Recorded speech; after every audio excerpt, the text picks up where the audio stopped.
Sweep. All right, I have not been live on this account in a very long time. Not since the debates. Man, it's been a while. All right, it's been a while. What's up, guys? I'm back on the Libservative. I just wanted to see if I still could stream on this thing more than anything. But I saw a video that crossed my feed by Jacqueline Glenn, Is Atheism Dead? And I wanted to watch it. It looks like she's sitting down, maybe sitting down with Alex O'Connor, or maybe she's reacting to an Alex O'Connor video. And I wanted to watch it and just see what's up. I honestly don't really expect anybody to come in here during the live stream, but I figure I'll leave it up as a video after the fact. And we'll just see how it goes. This is a test more than anything, a live test, if you will. So let's get over to the PC display. And here's the video here. Atheism, is atheism dead? I just wanted to give it a go.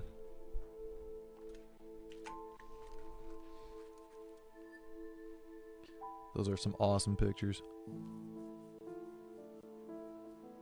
Atheism's not dead, it's surely alive.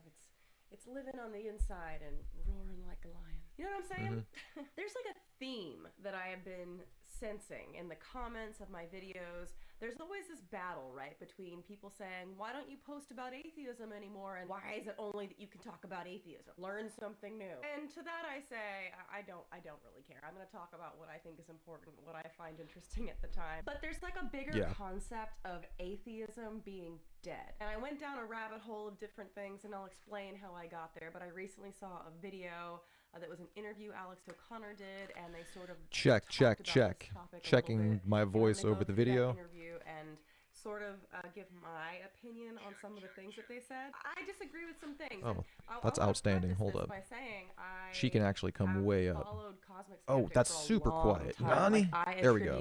My understanding of free will. I don't think we have free will. I'm very much in the determinism camp, but I tend to not get too philosophical on this channel because that's just not my expertise, right? I don't consider myself like an intellectual that discusses all of these like very technical things in philosophy and in politics or anything. I'm just Jacqueline, right? I'm just this girl who's experienced things in life and likes to talk about my experience and how I've learned and how I've personally grown in certain areas and what matters to me. And now that I'm a parent, I talk about motherhood and how that's impacted I didn't know she had a kid. It's all just very personal. It relates to some people. It pisses some people off. It is what it is. I'm not trying to cater to any particular viewpoint. I'm just me, so I'm probably going to piss, if you're a longtime follower of mine, I probably pissed you off at some point because that's just inevitable. You're never going to agree with everybody on everything. Better to be pissed off than pissed on. Alex O'Connor in this particular interview, it's not that I necessarily some people are into that, so maybe not. Everything. It's just there are certain things that I have a different viewpoint on, and I'm excited to talk about it. And pretty much my main concern is that he speaks about atheism as though it's not culturally relevant and that he's sort of growing tired of talking about it. But if you go to his YouTube channel, he's still I haven't kept up with Alex O'Connor. Still talking about it, so please just do keep that in mind as we move forward. I think it's sort of interesting as we talk about whether or not atheism is dead, at least as far as relevance goes. When I talk about atheism being dead, I see comments like that. I've seen that exact wording pop up before in my video. Actually, you know what? I'm going to go find it. I'm just going to search it. Atheism is dead. I've felt the sentiment. Right. I haven't necessarily seen that, but I've kind of felt that. There's definitely been atheism has died. There's definitely been a lean towards religiousness recently. Atheism death. Okay, yeah, a couple weeks ago. I guess you found one. I saw this in my comments, and not on like a particular video, but I was just going through like on my YouTube channel, there's a section where you can click on like all of your comments for everything. Not a very enlightening video, very basic. Atheism died, and now the new cultural trend is spirituality. And someone replied saying, feels like it's leaning that way, yeah. Atheism isn't dead until I am. And I got to agree with that. I mean, that's exactly how I feel. It's weird to say not believing in religion would ever die. Like, there's always going to be someone who doesn't buy into it. It's never going to be dead. I'm not going to get into it. It's not a belief system. Oh my god, I will not talk about this in this video. We'll be here all day. I'm not doing it. I don't believe you. Watch literally any of my... I've posted so many videos. I'm tired. What was this comment even on? Disproving Christianity. I've noticed that there's a misunderstanding between what atheists believe atheism is and what theists believe atheism is. And I blame the religious leaders because they're mischaracterizing it, I think on purpose, to be honest with you. Jesus is a lie. Because I know they've heard the Good arguments and Lord, they're still how long saying ago? that Oh, that's not 12 years atheism. ago? Dang, I've been doing this a long time. I'm old. You know what's funny? I've got this muted right now because I'm talking over it, but I used to pitch shift my voice up because I was insecure about having too low of a voice. So all my videos back in the day sound like I'm talking about. It's really weird. Anyway, side note. Damn, 12 years. 1.2 million views though, not bad. I guess it had some time to accumulate that. Oh man, back when it was so edgy, I felt so edgy and cool. Now I'm just like this jaded, pissed off old woman, still doing the same thing. Get off my lawn. Get your Jesus off my lawn. And then, of course, I moved to Tennessee. Why do I live in the Bible Belt? Well, you know, as one does to escape the Jesus. We could afford to actually buy a house here, whereas in LA, that was not going to happen. And I'm closer to family. So all that sort of landed us right here, right smack dab in the middle of the Bible Belt, which is interesting because this entire video is about whether or not atheism is relevant, right? Is it dead? Is it even worth talking about? Do we like even care anymore? Well, shit, let me tell you what, when I live out here in the Bible Belt, it certainly seems relevant. And there is a sense in which it makes sense to think, you know, are we really still talking about this religion stuff? Obviously, religion as a topic is perennial. It has existed almost as long as mankind has been able to think.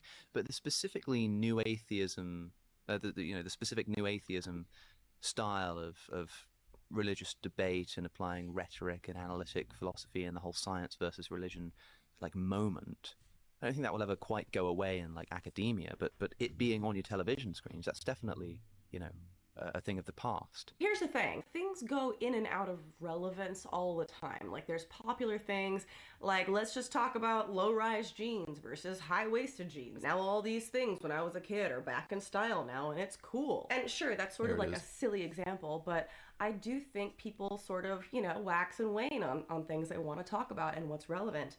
And I can't, especially with the way religion and politics interact, it's gotta be it needs to be something that we talk about and keep relevant because it affects our life every day. I mean, I did just talk about living in the Bible Belt, but even if I take a step back from that, I live in, you know, America, the good old US of A.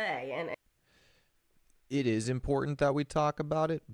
And for people like Jacqueline, I'm sure it's true for her because it's true for me. So I have to assume that she kind of feels the same way. Is that we've been so secure in our atheism for so long that we don't even really feel the need to talk about it too much. And I think that's what she's talking about there. The problem is letting us get complacent. So it's like when we're confronted with arguments, it's like we got to stay sharp, you know. We can't get rusty. I've been wanting to go back and watch a couple of debates. We might even watch some during this stream, to be honest, because this channel's not monetized, so I don't got to worry about copyright stuff too much. I wanted to actually go back and watch that Pangburn University debate between Matt Dillahunty and Jordan Peterson. I think that'd be a lot of fun. I've been wanting to react to that for a really long time, and Pangburn is just vicious with their copyright, so this would actually be a good outlet to do that. And, you know, he is in the UK, and I think there's a little bit of a difference in what you experience daily. And I think I had a similar thing when I lived in LA. There was a certain like LA bubble, I call it, that I was in, where I was just around people who were accepting of, you know, LGBTQIA rights. And then you move to a place like this and you're like, oh, I see. We really do need to keep talking about this. Also, politics and things have changed in the several years that I've lived here.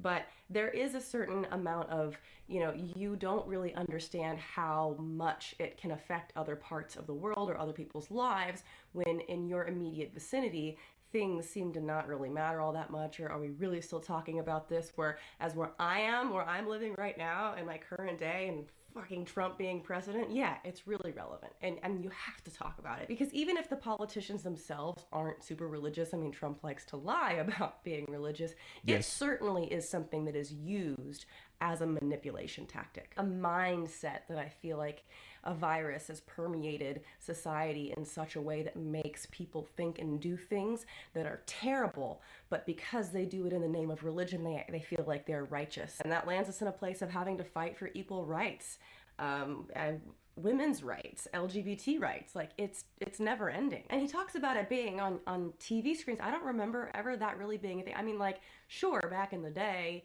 10 years ago, way back when I was literally still posting videos on atheism, I do think the topic of atheism in and of itself was more focused on. I do think he's right in that sense, where people were like, and here's the thing about that. I think it's because people were excited about it back then. It was people like me who were fresh and coming into it for the first time and understanding that there was this entire other side of the argument that we hadn't seen yet. And I think that's why people were just stoked on atheism, 10 years ago, maybe even 5 years ago, but we've chilled out, and I think it's just because we've been so secure in it for so long. We don't really feel the need to talk about it anymore. I see what she is saying, though. Like the word atheist, I just think that's why we don't see that content now much anymore. To me, at least, my priorities have shifted, and I'm more.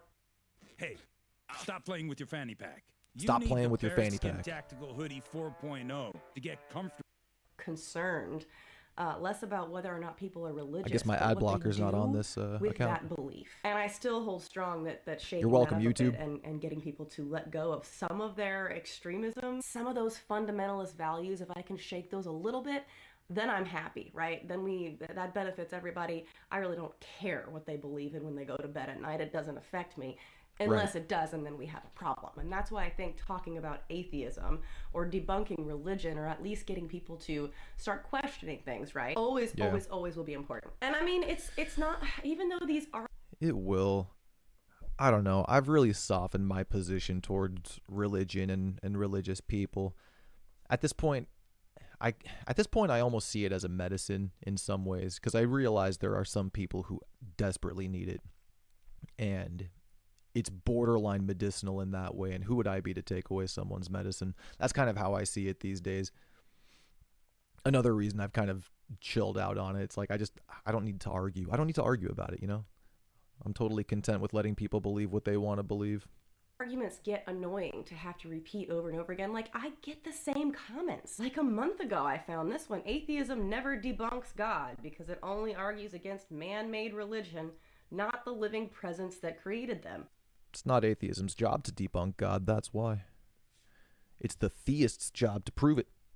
What are you talking about? Atheism doesn't make any argument against man-made religion. It's just the lack of a belief in God or gods. It's not in the business of debunking. It just is what it is. Or rather, what it isn't. So people don't even really understand what it means. Which for me, even though some of these things may seem silly to repeat on end for God knows how many years at this point. Amen, praise Jesus, you know what I'm talking about. I feel like you gotta do it because there's gonna just be new people that stumble across things that find it interesting. And I'm not saying you gotta do it as in he has to do it, because everybody has the free will, right? I won't go down that path, to make their own choices and talk about what they find to be the most compelling, right? But I do think that just making a broad statement as like, oh, this isn't quite as culturally significant anymore, I do think that is something that I have to disagree with. You turn on any news station now, you look at GB News and Fox News, you look at Twitter, you look at whatever, and everybody's talking about blocking gender her face. and bathrooms, and they're talking about,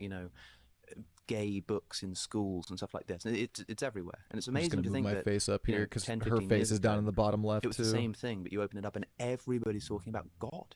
Yeah. Everybody was talking about religion and evolution. It just seems so strange. It's just the perfect spot to put the What's it camera. going to be in 10 years? I mean, I don't know how much of that I've ever seen on TV. I mean, sure, now there's like, a social justice element to seeing things on the news. Although whenever it comes to like atheism and then evolution and all the debates around that to me was very much internet based. I never really saw that cross very much into mainstream media, at least not here. So there will be a lot of people saying, hang on, religion's still very important to me, and those kinds of things. Have you noticed, you said you have done really, but in since you started, a big difference in maybe the other side, because you were an outspoken atheist, is there less pushback to you now? I don't know if there's less pushback in the sense that like you say, there's always going to be people who do care about this kind of stuff, but it feels less culturally relevant. I disagree. And actually, if someone asked me that question, which no one did, but if someone had asked me, I would say, actually, I think in some sense, I've gotten more pushback from a certain type of person. Like back in the day when I would talk about atheism, I knew it was a very hot button issue. It was going to anger almost everyone because I felt like it was just a topic that not a lot of people had previously discussed. And now when I talk about atheism, I'm getting more people, it feels like almost on the left, that are coming at me telling me that I'm being insensitive, right? It's almost like wokeism in defense of Christianity, which is so bizarre to me because Christianity, or a lot of Christians, I should say, have used their religion as a way to be bigoted in whatever. Hey, Fox, how's it going? I'm doing all right. How are you? It's good to see you. Ever since, and this is something that I've talked about in many videos, so it's weird to see a belief system that can be so detrimental so vehemently defended because it's people's right to. Finally decided to try another stream on this channel. The Star Bazaar ones were going so well, I figured I'd get this one off the ground if I could, especially because I was, directing people to it earlier. Doing well, been really busy lately, but good overall. Good, I'm happy to hear it.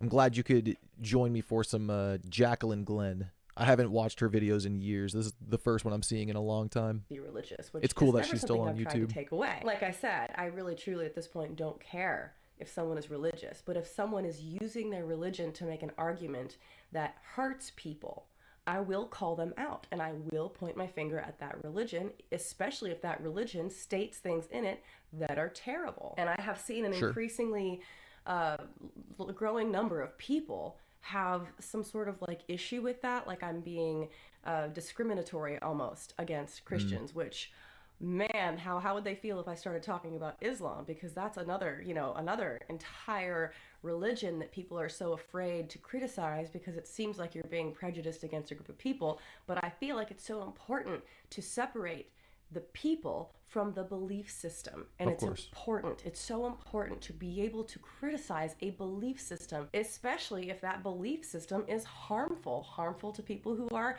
gay or, a woman. It feels, I don't know, specifically with talking about philosophy of religion, I find it fascinating, although I guess I'm less.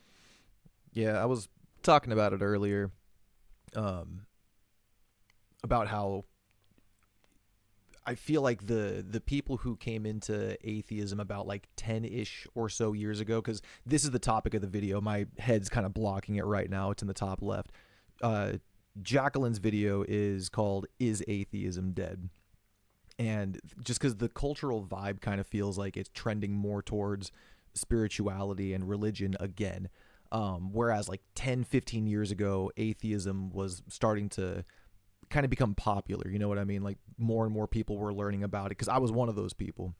I was super excited about it, super hyped on it, and I don't know, it's just over the last like 10 years or so, I've just become really secure in those beliefs, so I don't really feel the need to talk about them too much necessarily, like unless somebody asks, or if it's the topic of the video. But when she asks, is atheism dead, I think that's kind of what she's talking about. Like that's the vibe, is that society and people are trending more towards religion again. And then people like me and Jacqueline and Alex O'Connor here, we're just like, well, shit, we're out of a job. Less interested now in philosophy of religion in terms of arguments, these debates, Kalam cosmological argument, problem of evil. I'll still do. Because that's what Alex is saying. I think Alex is arguing that atheism feels like it's quote unquote dying. I think Jacqueline just said a moment ago that she disagrees with that, but I actually agree with Alex. Like that's how it feels to me. It's interesting to a degree, but I do feel like I've done it so much that I'm beginning to grow a little bit tired. Yeah, the modern world seems to have shifted towards religion lately, but 10 years ago, atheism has become more known and popular during that time. Yeah, it has. It definitely has. And I think we have the internet to thank for that mostly. because that's where I watch like debates and stuff. I was just saying before you joined that I'll probably put on a debate after this video. There's one that I wanted to watch and react to. Of it, because there's nothing new under the sun. I mean, yeah, it's so bizarre because I agree with him.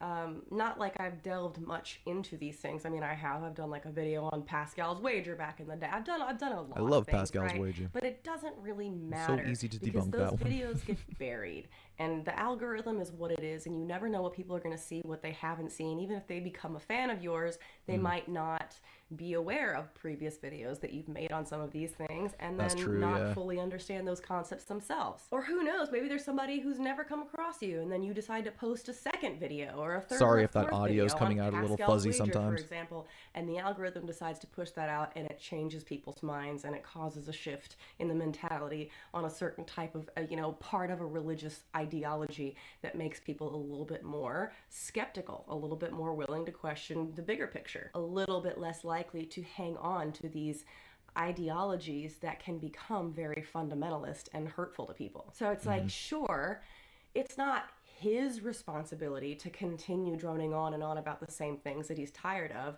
but for me, what if you can create your own website by saying, this is what I want? With Wix, you This can. is what I want. maybe What I if? do find a certain value. I don't in have my ad blocker on this continuing account. to spew the same information over I'm doing and over my again, my because part in my for YouTube, experience, it does continue to reach new people. I don't think I have the same audience that I had 12 years ago. I think the You feel like it was probably popularized due to the technological growth back then, and people started to doubt religion. Then with everything going on, people turned to religion for a sense of hope. Yeah, no, I definitely feel like that's the thing. Technology and I think also like in the mid 2000s ish, early like 2010s, people were kind of sick of religion. They're like, all right, you know what, this is kind of dumb right now. Let's try something new. And then a lot of things happened. COVID happened. Trump happened. And then I think people were just like, okay, maybe let's try religion again. And I think that's just the direction that we're headed. people that watched me are probably At least in almost the entirely States. gone and replaced with me. I know religion's And like always I been a said, you never thing, know what the algorithm is elsewhere. gonna This doesn't decide to apply to like the bless. Middle East, So I guess obviously. my only reason in wanting to play some of these clips isn't to tell him that he's doing anything wrong or should be doing anything differently, but I also don't want this idea in people's heads that it's silly, I guess, to talk about atheism, or it's useless to go over some of these same talking points over and over again. He can do what No, it's definitely not useless. We need to stay sharp with the arguments, because I've definitely been slipping with mine. It's like I'm definitely not as quick with it as I was before, and it's because I haven't been talking about it or reading up on it. Another reason I wanted to watch the debate, just so I could kind of, remind myself of some of those arguments, being like, oh yeah, I remember that one. That's good. he wants, and that applies obviously to anybody. They have that free will. Oh god, I'm so sorry. Will I make the same joke 30 times in this video? I don't know. Let's find out. Stay tuned. Most likely. Like and subscribe. All right. I just don't want this type of conversation to continue pushing this overall idea that atheism or talking about some of these same things over and over again is stupid for anyone to do or pointless for anyone to do, because I still find quite a bit of value in it, even though sometimes I even get a little tired of it. It feels, as I say, less like it's, I guess, less like it's a movement. I guess for her it's a little bit different, because Jacqueline's been making content on it for years. So I can understand the burnout. She probably feels the same way about that stuff the way I feel about Battlefront. I'm just like, I'm over it, man. I'm so over it. But I keep doing it. So no, I can totally understand that. So my situation is a little bit different. I think for me, because I haven't been making content on it, I would love to talk about it. I just don't feel the need to like put stuff out there, but like if somebody, wants to talk about it, I'm all for it. That's kind of my mentality. I don't really pursue the argument anymore, or the conversation anymore, rather. But if the conversation presents itself, I'm all for it. Like it might have done 10, 15 years ago. I mean, people were sort of build up to the wall, the separate the church and the state, and we're going to make people into atheists, and we're going to rid ourselves of magical thinking, and we're going to stop teaching only children ridiculous nonsense in schools. And it felt like this thing, and people would call themselves activists. Maybe we need to collect ourselves more. I mean, I know this is not exactly what is going to fix everything, but I remember back in the day, people were really collaborative and they would work together. And I remember watching The Amazing Atheist and just being so, well, initially very offended, but it Amazing actually did work. Atheist, I It got remember into that my guy. head. It started making me ask questions, and then I was Man, there were a lot of content creators I used to watch back in the day. Amazing Atheist, Repzion, Jacqueline, obviously. The Atheist Experience was my favorite talk show. I would watch that every Sunday. That was awesome. collaborations and all these people talking about it, and there was this sense of like a feeling of like it's a movement. But also, to be fair, at that exact moment was when I was myself deconverting, so it all felt very personal and new. Yeah, and I was yeah. sort of very firebrand about all of it. And yeah, that's going to It was fade kind of in the same time for with me. I think anyone that was talking the about same or case for a feeling lot of or people thinking at that about the same time. thing for as long as I have. You know, cool, that's great. But now, when someone says that they're an atheist activist, I think, what does that really mean? What are you doing? Like, okay, there are certainly places in the world where atheist activists are still needed. In the UK, like, maybe you want to sort of get the Church of England out of the House of Lords. Fine, I agree with you, but it would hardly be like the most important thing in the world to me right now. Okay. A couple things here, right? So he's in the UK. I live Yeah. in Tennessee, right? I'm in That's- the Bible I Belt. was just So about to say, that's a maybe, big like difference. I said earlier in this video, it might not feel He's relevant British. to him to have activism, but here it does feel important. And I Yeah. even feel I've never called myself an activist. I actually don't know how popular religion is over in the UK. I kind of figured that Europe is for the most part a secular society, but I mean that paints it with a really broad brush. Maybe some countries are more religious than others. I feel like Spain probably has a pretty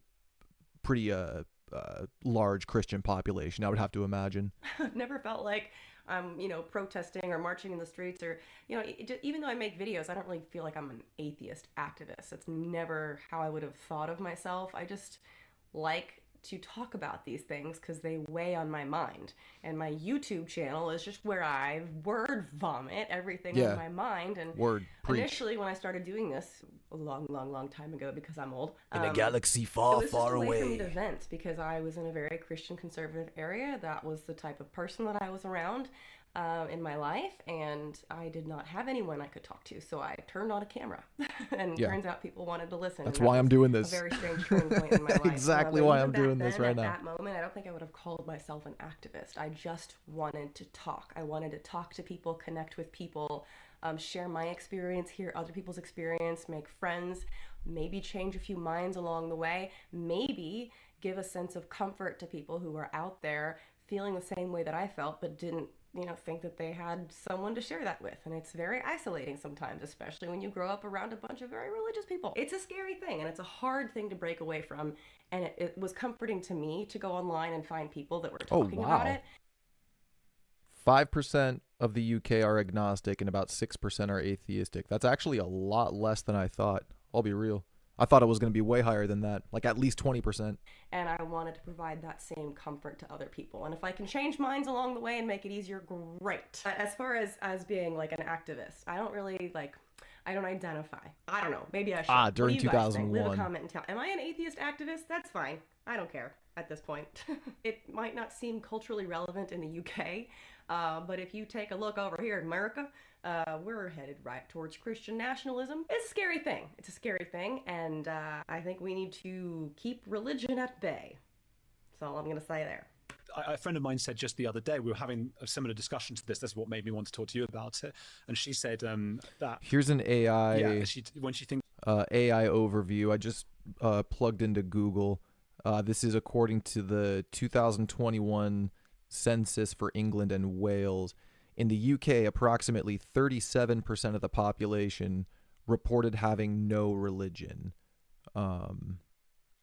Doesn't necessarily mean atheist, but that feels a little bit closer to what I felt. I just kind of felt like Europe has been really trending to a more secular society. Like in the United States, it feels like we're trending more religious, but Europe, I felt like for a long time has been trending more secular.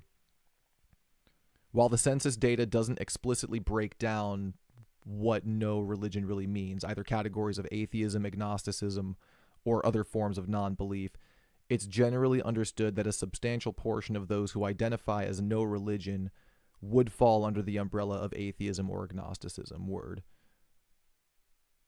That makes sense. Damn, so that was in 2021. The stat you gave was from 2001. So in 20 years, in 20 years, it exploded by over 30%. That's crazy. So talking about atheism, as she may have done 10 years ago, it actually just makes her feel bored. Yeah. Whereas 10 years ago, it felt like we were achieving 38% something. according to I Wiki. feel like I'm about ready to be a broken record here. It exploded. God forbid I repeat the same things I've said a million times before. That's only what I'm advocating for in this video. I'm going to stop. I do that promise. too. I Yeah, repeat myself sure. a lot. I've felt that. You know, when you talk about anything for that long, it becomes I've made my a little point. bit boring sometimes. So you have to find a way to spice it up. I don't know. Make it relevant to a world issue going on. Make it relevant to your politics. Make it relevant to someone who is being marginalized. Hey, what up, Quentin? Yeah, it was just Fox and I, and now you. 3 makes it a party. In the name of religion. It's not that hard to find stuff like that. And at least for me personally, that Welcome. reinvigorates everything and makes me want to get up and be even louder about it. And now that I have kids, I have to worry about how they grow up and what they experience and what they hear from friends and what they hear in schools. And it's a whole new world of things for me to worry about and for me to Shining, want to fight for. And shimmering people still splendor. clearly don't understand. Like I told you, I was going through these comments on my YouTube channel and I see stuff like this. She said a Atheism is whole when new you world, don't and believe Aladdin in a popped into my God. head. That's a belief system. I've only made 1,000 videos on that topic. That's, Of course. you know, not Make it collecting 1,001. stamps as a hobby. Being agnostic, however, is when you both don't believe or disbelieve in a god. More specifically, it's when you believe that existence of a god cannot be known or proven. It literally just means you don't know. It just means you don't have the information. I don't have the information. You don't have the... Nobody has the information. I always have made the argument that literally everyone is agnostic. I have made a few videos on atheism versus agnosticism in my past. I should make a If you couple wanna of watch those. Some of those. Feel free. I don't want to take up any more time on this in this video. Just kidding. I'm reading another comment about it. If you believe that God does not exist, you still have a belief system. The only difference is that, unlike theism, which is an affirmative bummer, position, dude. atheism is a negative position. Rangers got So smoked I'm by the kind of Blue Jays. confused when you say that atheism is not a belief system. Oh, dude. 10-1 in just the 5th inning. R.I.P. I guess they could come back, theoretically. Are the Blue Jays, or not It's the not a belief Jays, system. your Rangers, Not are they being another notoriously religion a is second not a half of the religion. game kind of You team, or not no? believing in Allah is not a religion. I just also don't believe in your God, okay? And this basic, Yeah, 10 to 1 in the 5th is rough. very basic understanding of what atheism is just lost on a lot of people. It's very hard for me to feel like it's so useless explaining these things when so many people don't even know how to properly define it. It's very Yeah. frustrating to have to It be is. a broken record. It is, but the problem with that is that not everybody's been introduced to the world of atheism, and they haven't heard all the talking points. Their understanding of it is usually shaped by what their religious leaders are saying, and the religious leaders usually say something like, atheism is when you believe there is no God, or atheism is when, you know, you say God is impossible, or all these kinds of things. It's usually just a mischaracterization of what it actually is, and then the followers, you know, hear that, and then that's what they think. On things as basic as this. So I will leave the It is philosophy basic, but people and just all haven't the been intricate introduced to it details yet. of specific debates on religious 'Cause I wasn't for a long ideology. I time. will leave that to people like Alex O'Connor. But I will be over here until the day that I die talking about what atheism even fucking is. Today, that's probably how I feel about some of the progressive side as well. I don't really feel like having a go at Trump because it feels almost obvious to me and boring. Do you know what I mean? Oh yeah, I mean you can imagine when it was difficult to criticize Trump even at the beginning of the Trump mania, because there's nothing you could say that wasn't a bit obvious and a bit cliche. Like what are you going to say? Like, oh, you know, Trump's stupid. The Blue Jays are the second best team in the MLB. The Rangers have struggled to score more than 3 runs in any game. 10 runs is more than we average for a series. Damn, bro. You are dedicated. Damn. Lucky to average 10 runs in this series. And how long is a series? That's like a couple games, right? Like 3 games at most. I'm not super big into baseball. I know enough to get by and talk about it, but I know enough to know that 10 to 1 in the 5th is rough. Really, really rough. Like, okay. I mean, and it might be, it might well be true, but it's just difficult to say anything unique or insightful because everything is already so obvious. It's obvious to you. Yes, Okay, because he's it's been in that obvious world. to me. Yeah. But he won 2 elections. I see people wearing MAGA hats all the time. Yeah. It's not obvious to a lot of people.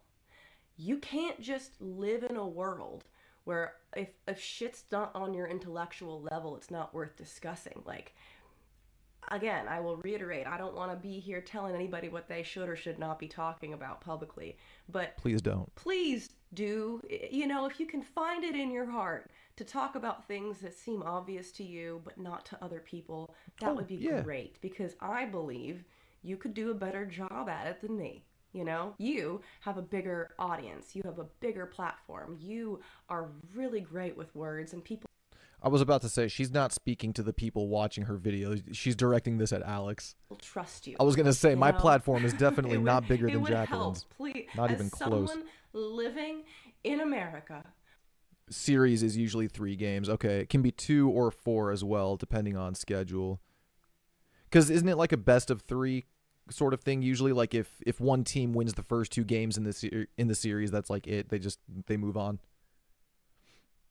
I might be misremembering. One of my friends was really, really into baseball. He was a Atlanta Braves fan, and he would always talk about the Braves. So a lot of my baseball knowledge is secondhand from him. with Donald Trump as the president, I'm begging you to just consider, if you want to make a video bashing Trump and you think it's just so obvious and stupid and, who cares? I care. I would, please. Please, can we start a petition or something? Like, if the smartest people in society feel like it's too stupid to talk about things like Trump when Trump is one of the most powerful people in the world, it scares me a little bit. Now, I understand how he feels. Exactly. I completely empathize with how he feels. But the truth of it is that we need people talking about how Trump is stupid. And just because it's, like I said, very, very, very obvious to you, it clearly isn't to enough people to cause pretty big problems. And those problems don't just affect Americans, okay? We are affecting the entire world right now. I thought we were talking about God. I don't know how we ended up on Trump, I'll be real.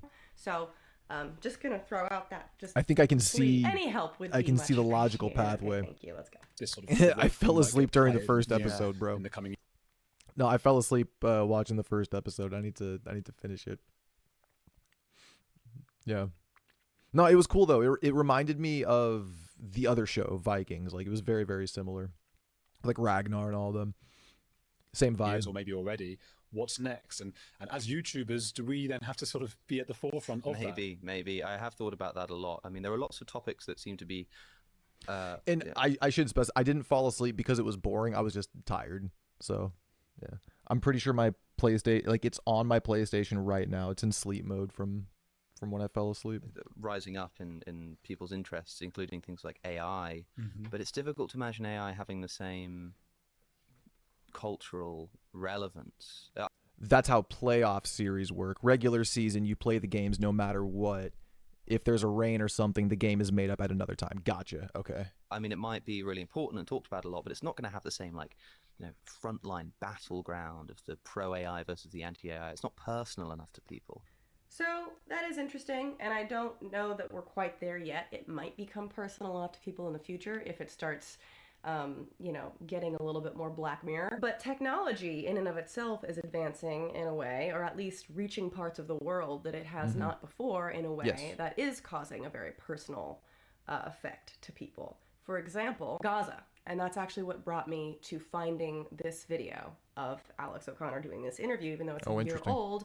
I saw a short pop up on YouTube of him discussing the slogan "Free Palestine," and he was Again, sorry if all that he was fuzziness saying is was that coming people need through. to I'm know what hearing that it in my means, because headphones. If you push people further on what does it mean, some people might not be able to answer. And You sent Herc the Discord link. He left you on red again. No one prepared you for how much of an asshole teenagers can be. Bro, I'm so sorry to hear that, man. Nothing could have prepared me either. Not even, I mean, I feel like the Battlefront community could have given me a hint, but I'm sure when it's like personal, it's a lot worse. I'm sorry, bro. And the same thing goes with like My Body, My Choice. It's very interesting because then some of the conservatives would use My Body, My Choice to be anti-vaxxers. So you have to be very careful with your slogans because people can flip them. And he was basically... Wait a minute. Wait. Repete, por favor. Answer. And the same thing goes with like My Body, My Choice. It's very interesting because then some of the conservatives would use My Body, My Choice to be anti-vaxxers. So I you see. have to be very Okay. careful with your slogans because people can flip them. Yeah, COVID was a very revealing time. That I noticed that too. That was very interesting. It went both ways. And he was basically just saying, know exactly what your position is and don't sloganize politics to the point of, only holding the capacity for that slogan in your brain and not really being able to explain it if someone asks you, what does that even mean? What does that, like, what are the nuances there? So that's all he was saying, which I thought was very... No, I agree. Don't just like know the talking point, but like know why it's a talking point. Basically, know the details. Very interesting. When the whole position just becomes a slogan, I think we've run into trouble there. But if you were to pull one of them away and say, dude, 11-1.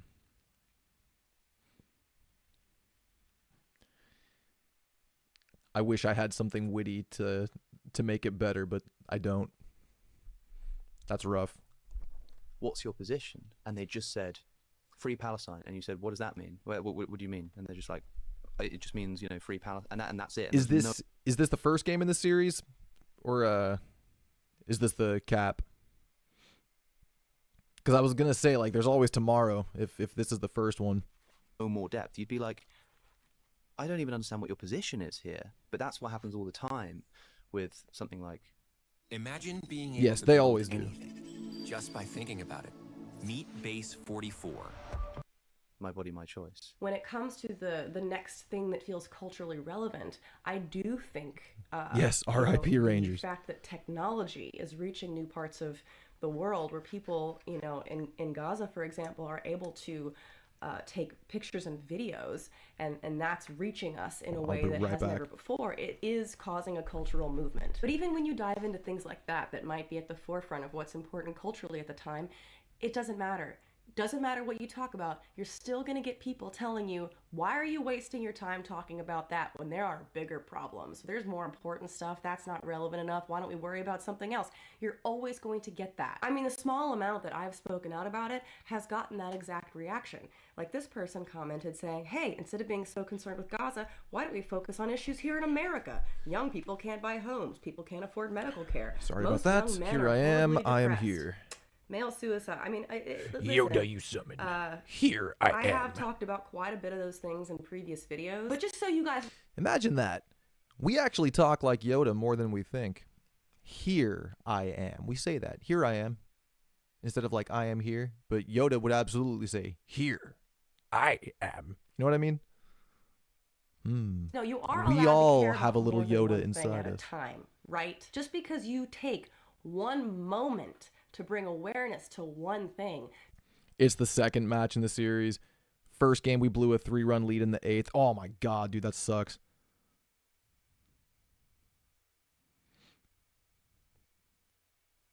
Meaning, like, you guys were ahead by 3, and then in the 8th, they came back and scored 4. Yeah, I'm sure that was much better. Does not mean you don't give a shit about everything else. I think it's horribly toxic to say something like, screw Gaza, we have bigger issues.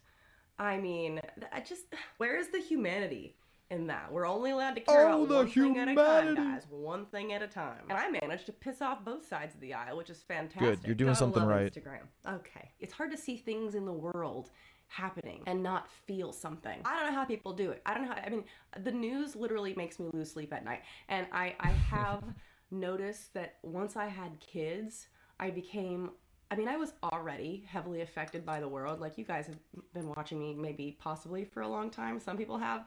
And you've seen how emotional I can get. Exactly. Ahead by 3 and allowed 4. You don't drink at all. Never have, but these Rangers are testing your patience. Be strong, brother. Be strong. Sometimes over things. Do not cave because of their failures. It has, like, multiplied tenfold after having had kids, especially if it's something that involves kids or kids suffering. I cannot. It haunts me, and I have a really hard time with it. I watched this entire interview, and at the end, they actually discussed having kids and how that could affect you. Neither of us have children. I've actually really cut back on the cannabis consumption, and I noticed it because I'm almost at payday, where I usually pick up another ounce of weed, and I'm like not even halfway through the ounce that I picked up last payday. So my THC consumption has really slowed down, but today I'm like 3 or 4 bowls deep. So we're cooking ourselves today. I don't know. It's just one of those days. I'm going to be editing a video later on. I just really wanted to test the stream on this channel to see how it worked out. So far, I'm very satisfied. The audio, I think, sounds better than on the Star Bazaar streams. Might be because I have less stuff. There's fewer elements with this stream page. So I might actually have to go back and remake the one on the Star Bazaar. Make it a little bit more streamlined. But I'm liking this. This is good. Very good. And because this channel isn't monetized, I can let loose and say whatever the fuck I want and not have to worry about really anything except egregious copyright violations. And we spoke before about how when people talk about sacrificing themselves, still 3 strikes and you're out on YouTube. They still follow that rule. That people do that.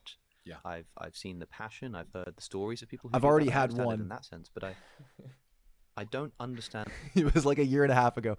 I had one from Fox News. Like, it was a legit copyright strike. I had to go to copyright school and everything. Just learn, like, okay, you can't do this. You understand that, right? It fell off already. Like, it falls off after 90 days if you're on good behavior. And what it's like experientially to look at someone and think, I would, without even thinking about it, I would die for you. And I have a suspicion. So does she make these kinds of videos when she isn't on Cam Soda? I mean, look at her setup. I don't know what Jacqueline does in her spare time. But she's been on YouTube for a very long time. She's one of the OGs. She pulled up a screenshot of a video from her channel from 12 years ago. Like, she's been making YouTube videos way longer than I have. So, yeah. That she's been around the YouTube block. If we have children one day, we might find that the sudden shift that people often report suddenly after having children. I'm actually going to watch something in a little bit here that might get me a copyright strike. We'll see how it goes. Really willing to put everything else I'm on very hold? excited to find out. I don't know, and then they have a kid, and it's like it's not even a question anymore. It's like, yeah, of course. I mean, not everybody experiences this. You know, there are right, but a lot of people do report this. They say, no, I did, everything in my life is now about this kid, and that's the way I want it to be, because I could never have even predicted the amount of love that I would experience for another person. I just had no idea that kind of thing was possible. That's almost exactly word for word how I described the way that I feel about my kids. I always knew that I wanted kids, always have had maternal instincts and knew that I would be able to love them very deeply, but I had no idea what that really meant or how that would materialize for me. And it's not something that I can even explain, but it is unlike any love I have ever felt. And the urge to protect is unlike anything I have ever felt. And yes, I would absolutely he would get copyright hits by people in Russia if he had music in the background. Yeah, music is the worst. That's the easiest way to get a copyright strike. Being a better version of myself, working hard. Usually it's usually not a strike. It's usually just a copyright claim, and either all the monetization goes to the copyright holder, or sometimes they'll split it. There'll be a partial monetization, not always, but I don't think I've ever got a legit strike for music. The only strike I've gotten, because that's the bad one, like you don't want strikes, and the only strike I've gotten is the one from Fox News, and I guess I didn't change the audio or flip the footage well enough. It was one of the presidential debates, and I guess they own that shit, so whoops. Trying to be better each day and trying to improve the world that they're going to have to grow up and live in. And that is why I will never get tired of talking about the things in the world that are important, the things in my own country that are important, the politics that are important, and in my opinion, the toxic roots of religion and how that has manipulated people into doing horrible things and feeling good about it. It will never not be relevant to me. And after having kids, the way that I was impacted growing up from religion and the way that I've seen it hurt so many people is something that I will never let happen to my kids. And I'm going to keep fighting for them to be able to grow up in a world that isn't completely toxic with it. I will continue one by one trying to educate Don't people let them play on Battlefront what 2. it even means to be an atheist, because I think It's that's a very toxic. important. And just like It's anything toxic. that you post about, that you care about, there's gonna be somebody. There's gonna be Any chance Star is gonna have a Battlefield stream when it comes out? Actually, yeah, just because of how popular it is. I honestly think I think that would be a good stream to have. Good game to play. And if it blows up, then I have a new game that I can make content on. Easy peasy. Lemon squeezy. You do keep talking about branching out from Battlefront. Yeah. Yeah, and I've tried. I've done it a couple times with Stellar Blade and stuff, but I just keep coming back to Battlefront, and that's my problem.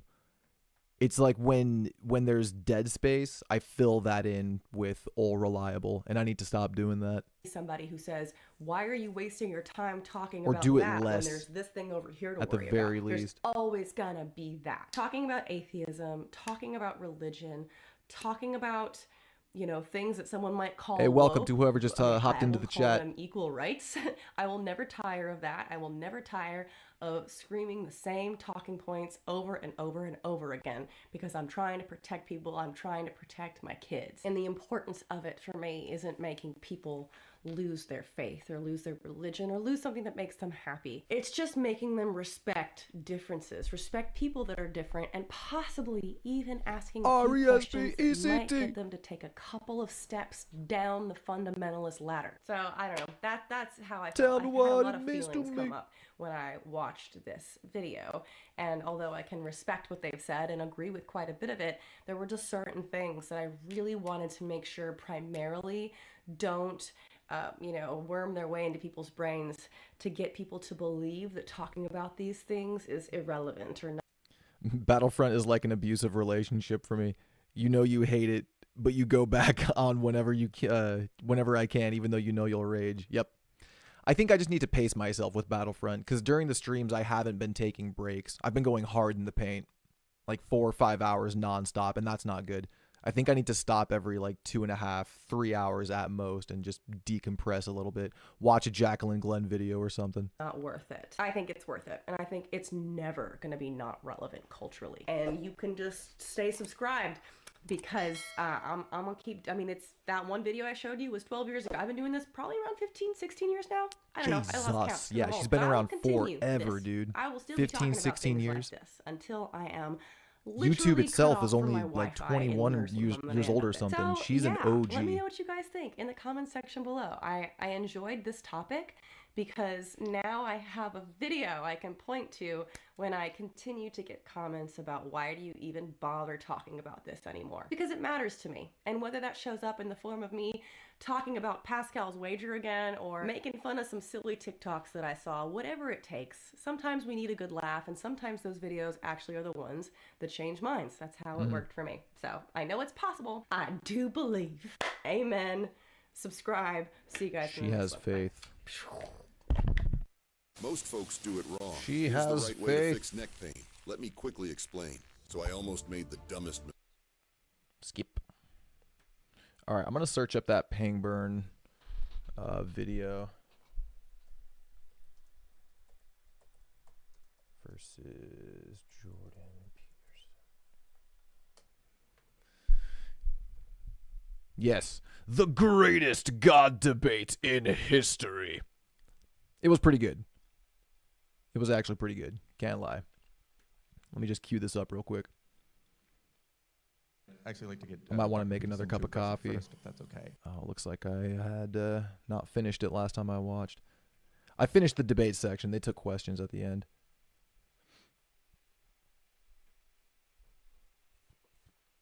All right.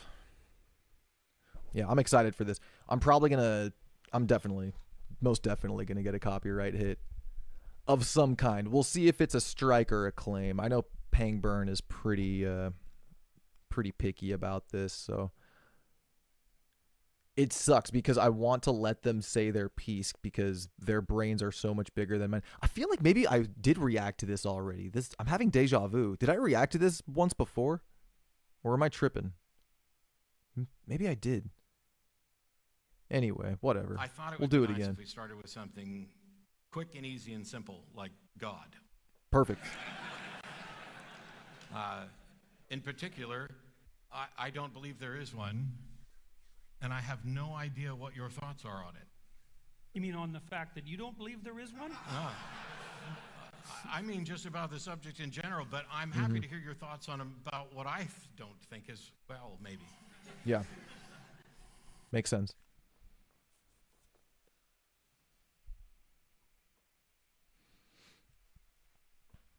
Well, it's a complicated problem, and I don't think that we take it with due seriousness. I specifically don't think that the celebrity atheist types, who I actually have a fair bit of respect for, by the way, take it with due seriousness. He's basically talking to a So celebrity I don't think atheist, that by the way. They take it with due seriousness from a biological perspective or a phenomenological perspective or a literary perspective or a metaphoric perspective. That'll do for starters. I've become convinced that the fundamental presuppositions of our very functional cultures, or Western cultures say, are nested immovably in a metaphorical substrate. And that when you enter that metaphorical substrate, you're in the domain of religious phenomenology. And I think that not only can you derive that conclusion as a consequence of deep philosophical thought and literary analysis, but that if you know enough about brain function, you'll also come to... Yeah. Last night was pretty awful. I can't lie. I was more than done. But that's cool. UFC is on ESPN Plus till January 2026. So basically we got till the end of the year. The same conclusion. I like it. I think you come to the same conclusion as well if you look at the evolution of religious Is that when the cognition Paramount deal goes into effect from the too? perspective of an evolutionary biologist and not from the position of a evolutionary biologist whose head is addled by the belief that most of human morality was established in the 500 years since the Enlightenment. So that's a start, I guess. Except, and so you have to bear with me. Yeah. Because I'm from Texas.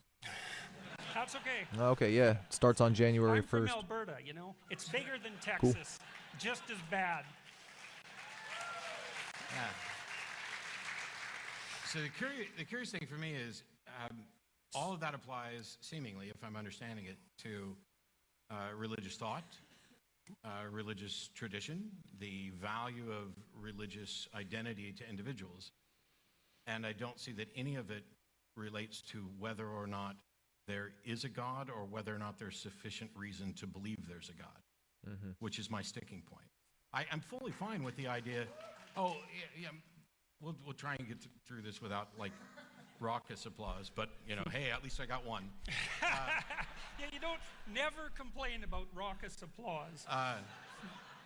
Because that's the sticking point for me. I have no problem acknowledging that people derive value from their beliefs, whether or not they map to anything in reality, that they can be inspired and motivated, educated, and enlightened by poetry, prose, metaphor, allegory. But my concern is, having grown up a fundamentalist Southern Baptist, the people who I know and hey, what's up, Marshall? who are working to enact legislation on behalf of their beliefs are convinced that they have good reason to believe that there actually is a God, not just that it's useful to them.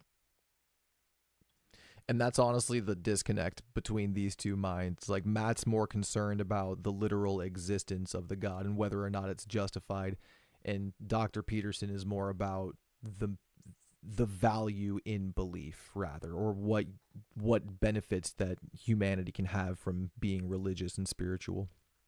Well, it's not that easy to distinguish between what's useful Doing all right, and man. what's real. It's cool to see you in here. So I think that Watch these distinction streams can be more made, but poppin' it's than a the lot Star more Bazaar. difficult than people generally think. That'd be great. And I also think that there's no doubt that there are different levels of sophistication of religious belief. You know, what I see happening in this sort of discussion, say frequently, you know, and again, like I said, I have a fair bit of respect for the atheist types because they spend a lot of time thinking, and that's generally a good thing.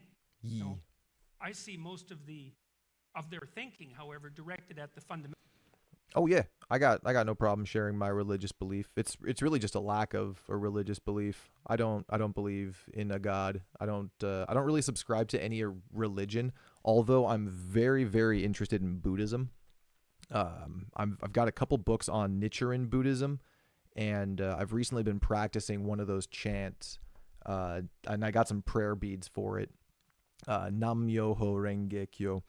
So I've kind of been into the whole Buddhism thing, but as far as like believing in a God, nah, I'm an atheist. I've called myself an agnostic atheist for over 10 years at this point.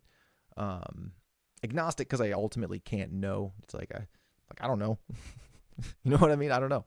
I don't see one, but I don't know. But I don't believe. I don't think there is one. I don't see enough proof for that, and everything that has been shown as proof. It's like there are some Christians who will say, it's like, well, just look at the world around you, son.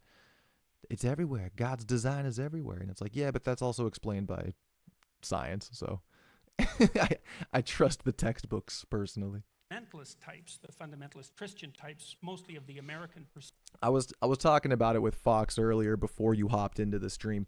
I've really chilled out on my atheism over the last couple of years, and it's kind of related to the topic of the stream. What did I title it? I titled it, oh yeah, atheism is dead. Nani? Let's see. Yeah, and it's because that's kind of just been the cultural vibe is here in the United States, is that people in society seem to be trending more back towards religion, whereas like 10-15 years ago, atheism was starting to become a little bit more popular, and people were really excited about it because it was the new thing, and people were hyped to just hear the other side of the coin. And that excitement, that initial hype, has really died down.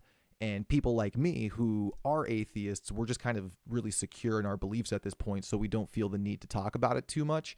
And now that there's a societal push towards religion, that's gaining steam, and it kind of feels like atheism is quote unquote dying, so to speak.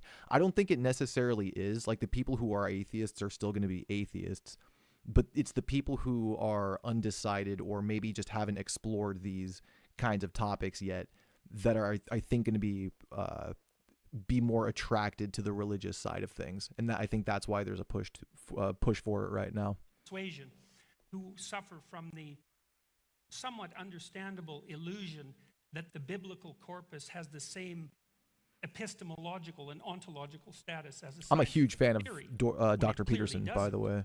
Right. I mean, if you're okay, now we're closer to the same page. Okay. Yeah. If you're a religious thinker, let's say. Hey, that's awesome, dude. No, likewise. Like I said, I'm so secure in my beliefs at this point that I don't feel the need to argue it anymore.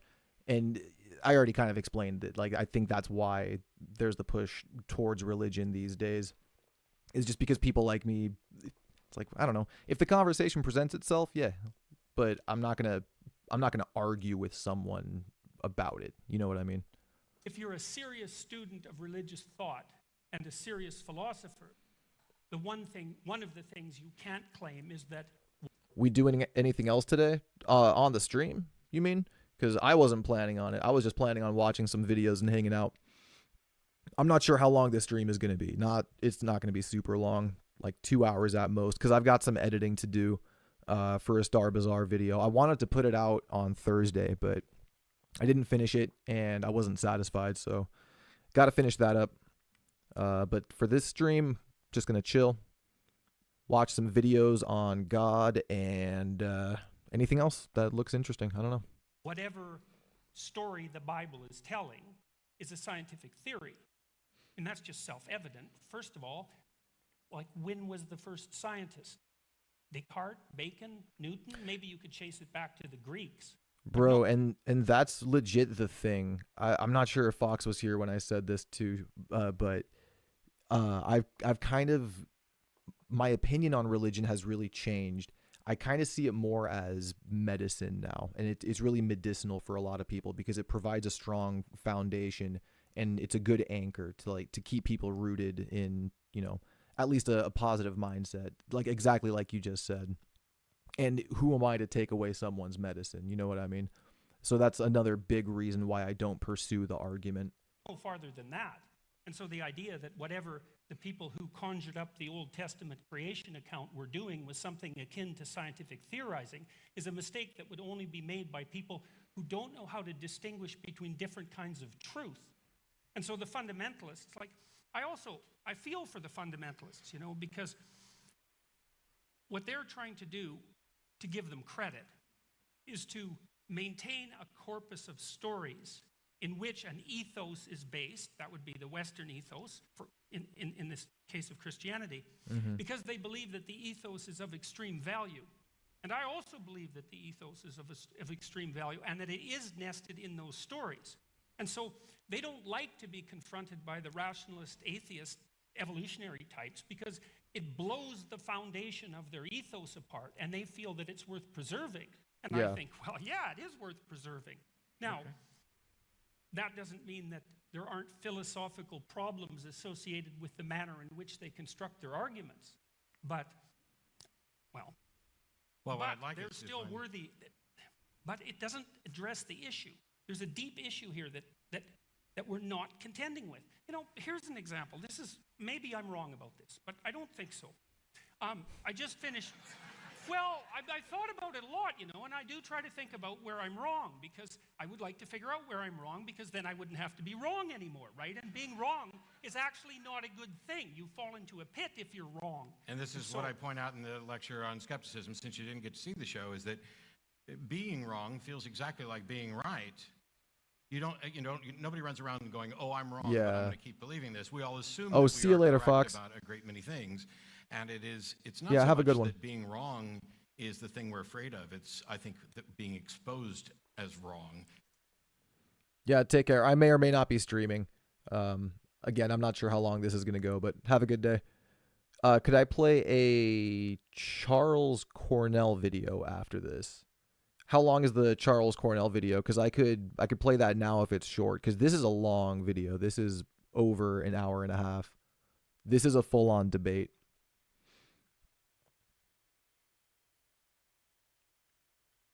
Because if the Charles Cornell video is like, 10 minutes or less, I'll throw that on right now. I'll put this in a different tab and we can just swap over.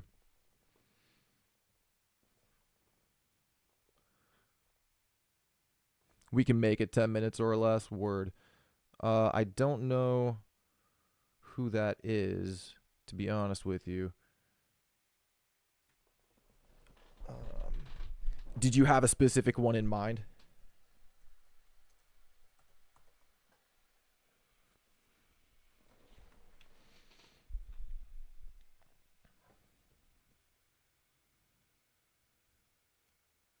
You have to go at 8:30 or 8:30 to 9 if I'm streaming that long. Yeah, I don't think I will be, to be honest. I'm not really planning on this stream being more than 2 hours. Chrono Trigger or Ratatouille.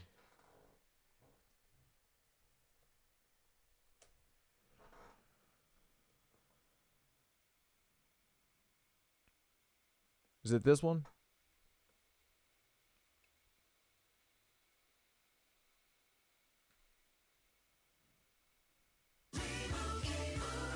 Emu. Are you here for Tracy? We're here for everyone. Limo and I help people save hundreds by customizing car insurance with Liberty Mutual. I need to get ad block. Oh, yeah. Oh, there we go. There's the skip button.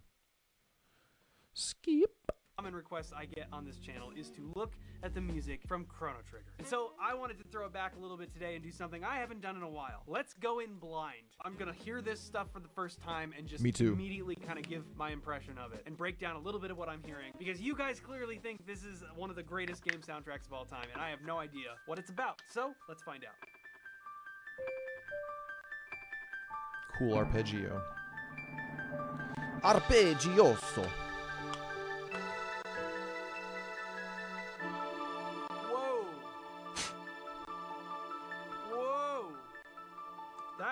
What was that?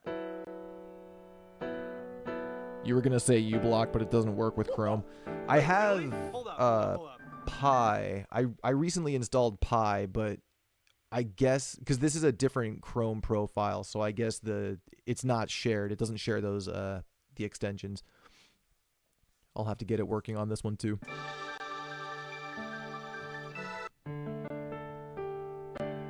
All right. So first thing I heard.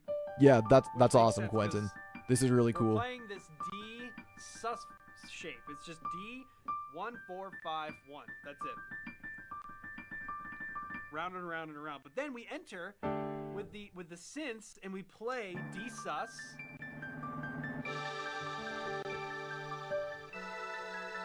Whoa! I think I'm hearing this, which is a beautiful stacked voicing.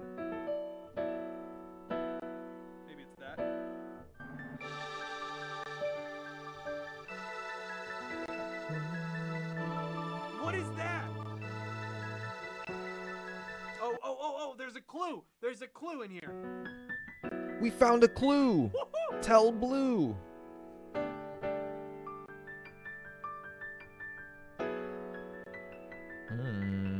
Sounds to me like it's just like a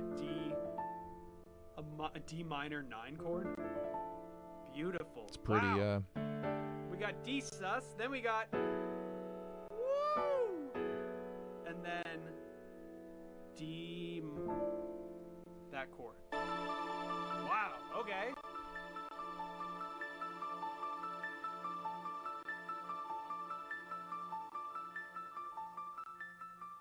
And that's just the intro track.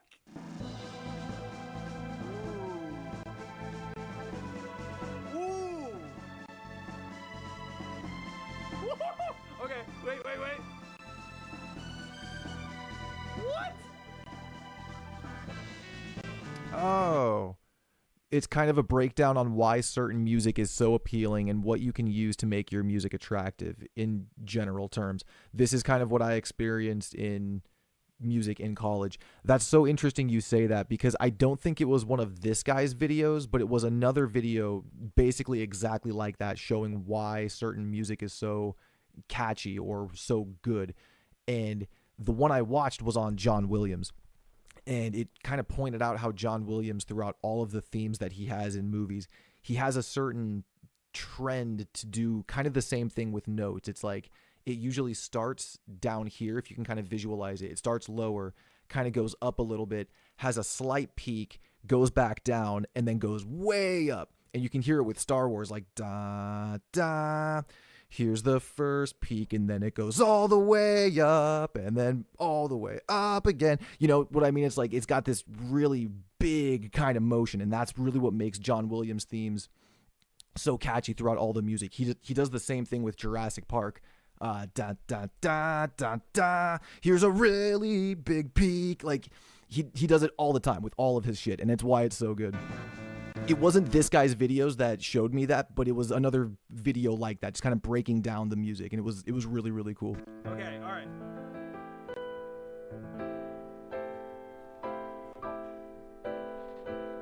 This is an A minor 7 chord, but it sounds like we're using also. Oh, okay. So it's an A minor 7 chord, like an add 9. You could call it A minor 9. But we're just saying, okay, this is like down there. Right? Because that's kind of how we're voicing that, right? But it's where it moves. Oh, that is a minor 3rd. Yeah. A minor, add 9 to F sharp minor. Woo, add 9. And where do we go? F major. Wow! Yeah, that's really cool. I don't know what that sound was. I'm sorry. They kind of just come out. So we have E minor 7 here. This is so cool. So this whole chord sequence goes A minor, add 9, down a minor third, oh, that is such a cool change. And then drop it a That half feels step, very change the Nintendo. quality. We're That going feels from a very minor 7 Zelda chord Water to a Temple. Major 7 chord on the F. Yes. Down to an E minor 7 chord. So sick. And that's just the intro, because now our melody comes in and we're gonna follow this. Oh, back and forth for a little bit. Yeah. There's our F major 7. E minor 7. Okay, where now? I'm curious now. Is Chrono Trigger a Nintendo game? Where did that go? I don't think it is.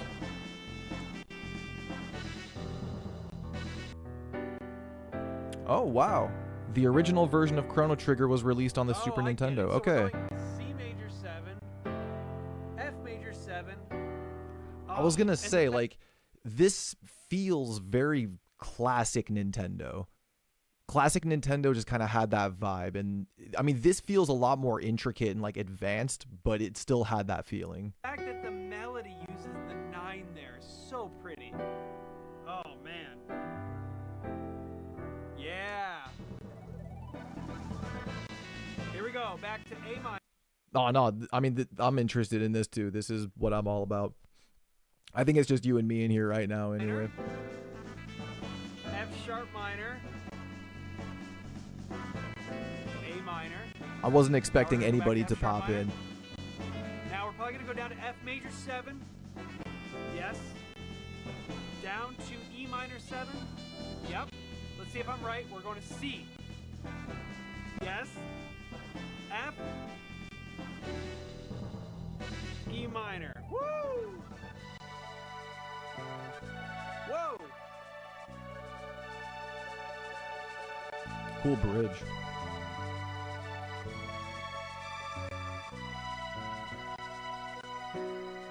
Nice.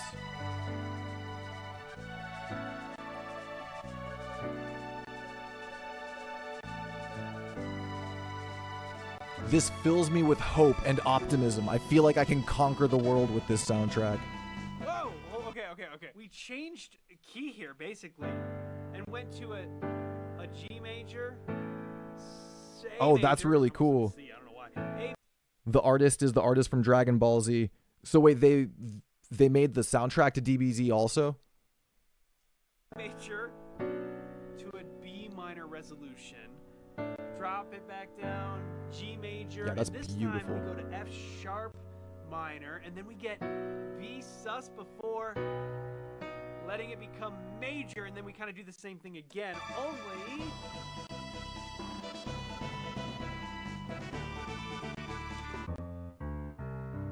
Oh, the visual artist. Gotcha. We go somewhere else entirely now. We go to like C to D.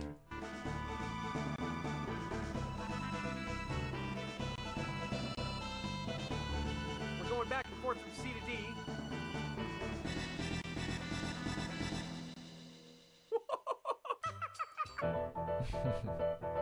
Wow. Okay.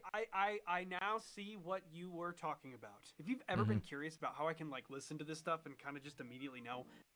In the college setting, this is your first impression, your first time. You want to put your best foot forward. I'm learning how it's constructed. All I'm really doing is I'm using some basic ideas of music theory, the basic building blocks of music. Right, And I you use get the this piano music with to the kind visuals of put it all into DBZ. context and That's an awesome understand how combo. things like this are constructed. And it may seem crazy to say this, but like you can do this too. Knowing these things, knowing a little bit about how to play the piano and knowing the basic building blocks of music, it is like, it literally supercharges your ability to listen to and enjoy music. I just feel like music is so much more fulfilling for me when I'm able to listen and just like know what's going on, because it's exciting. It's exciting to pick up on these things. And that was the whole idea when I built the intro to piano Music course. theory is I pretty supported cool. this channel at first in sort of the traditional YouTube way of like taking sponsors and stuff like that, but I wanted to make something to take all of the experiences and all of my knowledge in music and somehow package it together so that I could give that to you in a way that you can utilize, something useful instead of just, you know, promoting some company that's not really relevant to either of us. That's why I built the intro to piano course in the first place. And every year we usually run a 50% off sale at some point throughout the year on that course specifically, and that time is right now. But that sale is about to end, so use the link in the description. And again, this is how I support the channel, by hopefully giving you something that is incredibly useful that can help you do what I do on the channel, because all I want to do is be able to share music. That's why I do this channel, is I'm just so in love with music, and if my enthusiasm for this stuff is any indication of how much fun it is to listen to music and be able to understand it, I mean, that's exactly how it happens. And you can do it too. If there's anything I've learned with all of my studying and playing over the years, it's that music and playing the piano is not as hard as you may have thought. And I wanted to put all of my experiences together, all the ways that I wished things had been explained to me when I was growing up. I wanted to put all that in a package so that you can learn this too without feeling overwhelmed. And Almost skip ahead. whoa, okay, wait.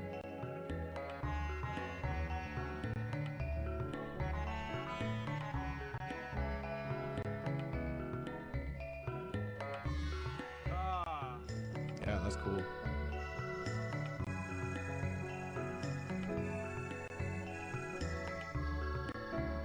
Yeah.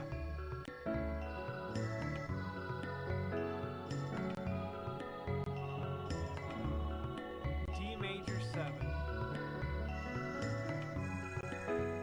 Yeah. F sharp minor 7. D major. Very atmospheric and ambient. Oh, that's so nice. I mean, talk Yeah, about what is just that, like a a sitar or beautiful couple of something? chords. It kind of gives it a Middle Eastern vibe. Or like an Indian vibe or something, you know?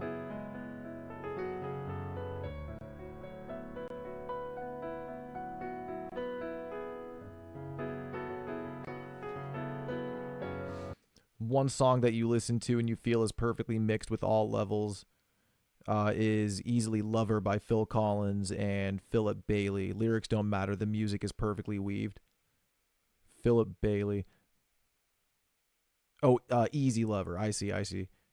Yeah, I'm not familiar with that one, but I know Phil Collins is the GOAT. So I believe it's fantastic.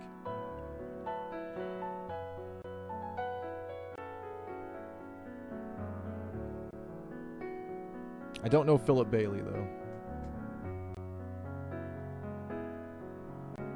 So nice. Okay, so this soundtrack was, it's not anything like I expected it to. I don't know what I expected, but it wasn't this. This just has such like a, I don't know, there's something so calming about this. Like, Yeah. it has this type of Yeah, I feel like I'm harmony floating that's in just water like, when I listen to Is it. it weird to say there's something relaxing about it? Like, I It's don't very really relaxing. know anything about the game. I never played it. I'm not familiar with it. This is my first time hearing this music. But to me, it just feels like, even with some of the things that were a little more intense, like, to begin with, there's still something about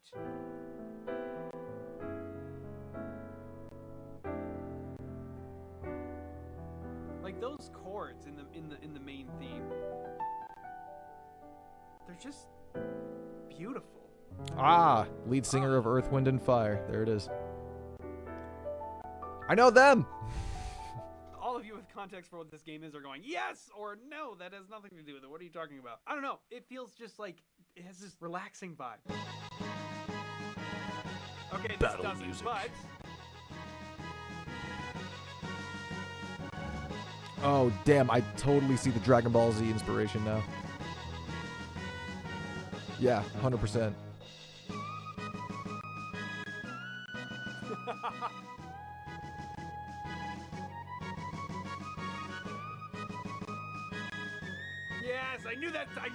know was coming. 1000%.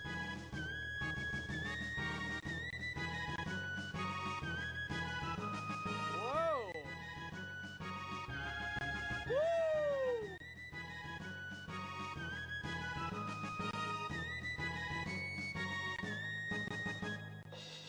Yeah. That's a perfect vibe for it too. Floating in the sky.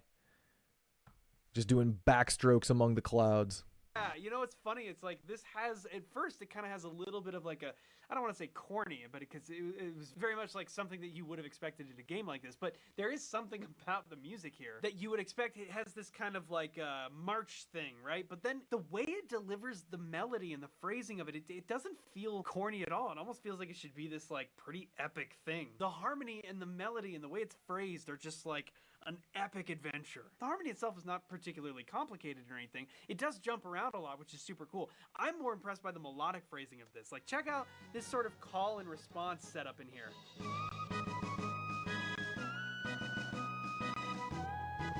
There's our call. Second phrase, kind of like the response. Yeah.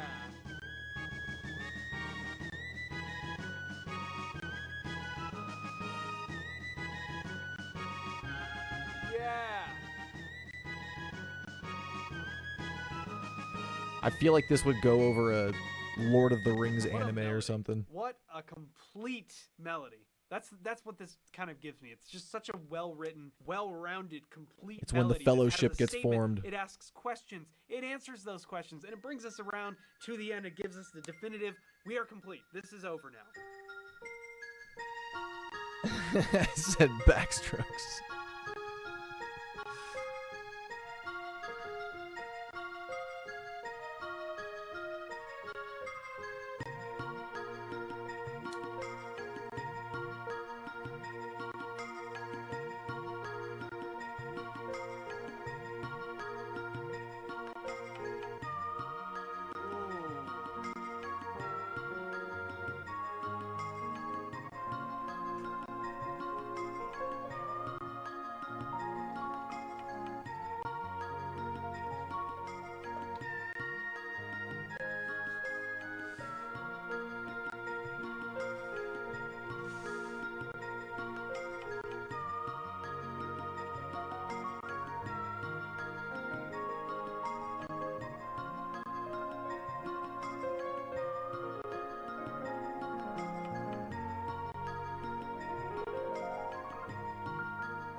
This also has Water Temple vibes.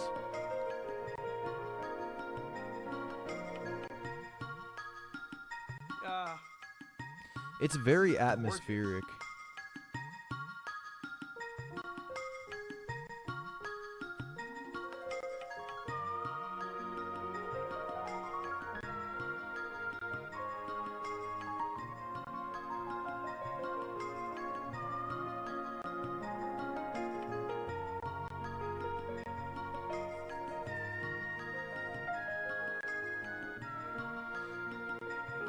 Same city. This is the theme of its princess word.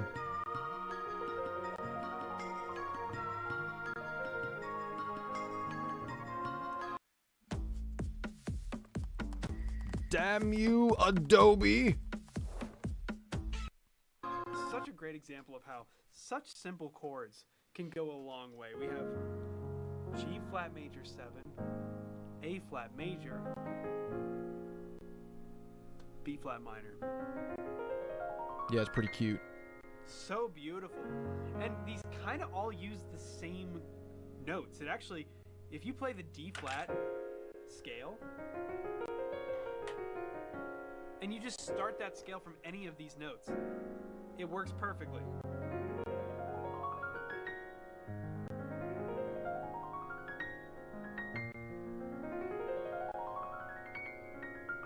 That's why modes are so cool. That's modes awesome. Are so sick because you can use the same Notes are notes for sick. all of this. If you wanted to try playing this, you could play a G flat major chord, just in root position even. Oh, right? that's cool. An A flat. Here, I'm gonna go to my face real quick in the whoops. Can't do it from there. FaceTime. I need to cook something. I haven't really had breakfast yet today, so I'm gonna go hard boil some eggs. I will be back in about 10-ish minutes. Yeah, as you were.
bear with me. I'll be back very soon.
Hard-boiled eggs are delicious, but they take way too long.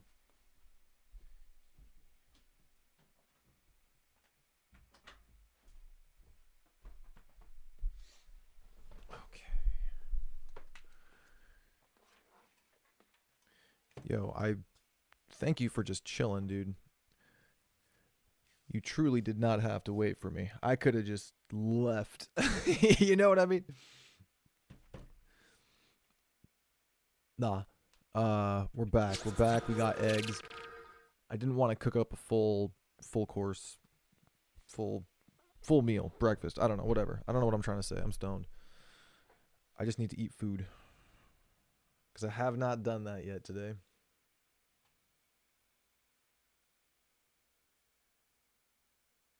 Mm-hmm. Cool. Excellent. All right, I'm gonna get this playing again.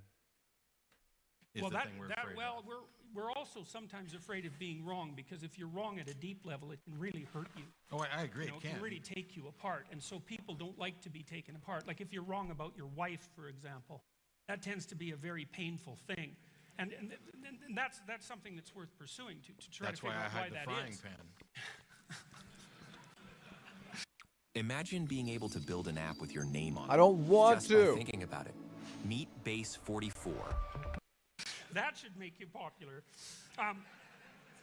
Okay, so one of the issues that I have, and you can respond to this, is that the let's say the celebrity atheist types, because I actually like that phrase, they don't seem to me to be contending with the real issues. They seem to be going. What are the real issues? Dostoevsky. He's a real issue. Tolstoy, he's a real issue. Carl Jung, 20 books and maybe 15 seminars. He's a real issue. Mircea Eliade. Like, there are some serious heavy hitters in the religious phenomenology domain. And my sense so far, I just finished reading all of Harris's books, for example, he doesn't contend with them at all. And it's like, for me, that's like being an evolutionary biologist and not being aware of Darwin. It's actually a big problem. It's not something you can hand wave away. Jung was a mystic. It's like, sorry. He was about as smart as Friedrich Nietzsche. I think this gets to basically the same point I was talking about before. The thing that you're objecting to, it seems, is that many of us don't want to address the aspects of religion that you find value in, because we're only focused on, perhaps as I'm talking in the show, from a scientific skepticism perspective of, are there valid and sound arguments that would lead one to conclude that a God exists? Perfectly hard-boiled My egg. answer to this so far seems to be no.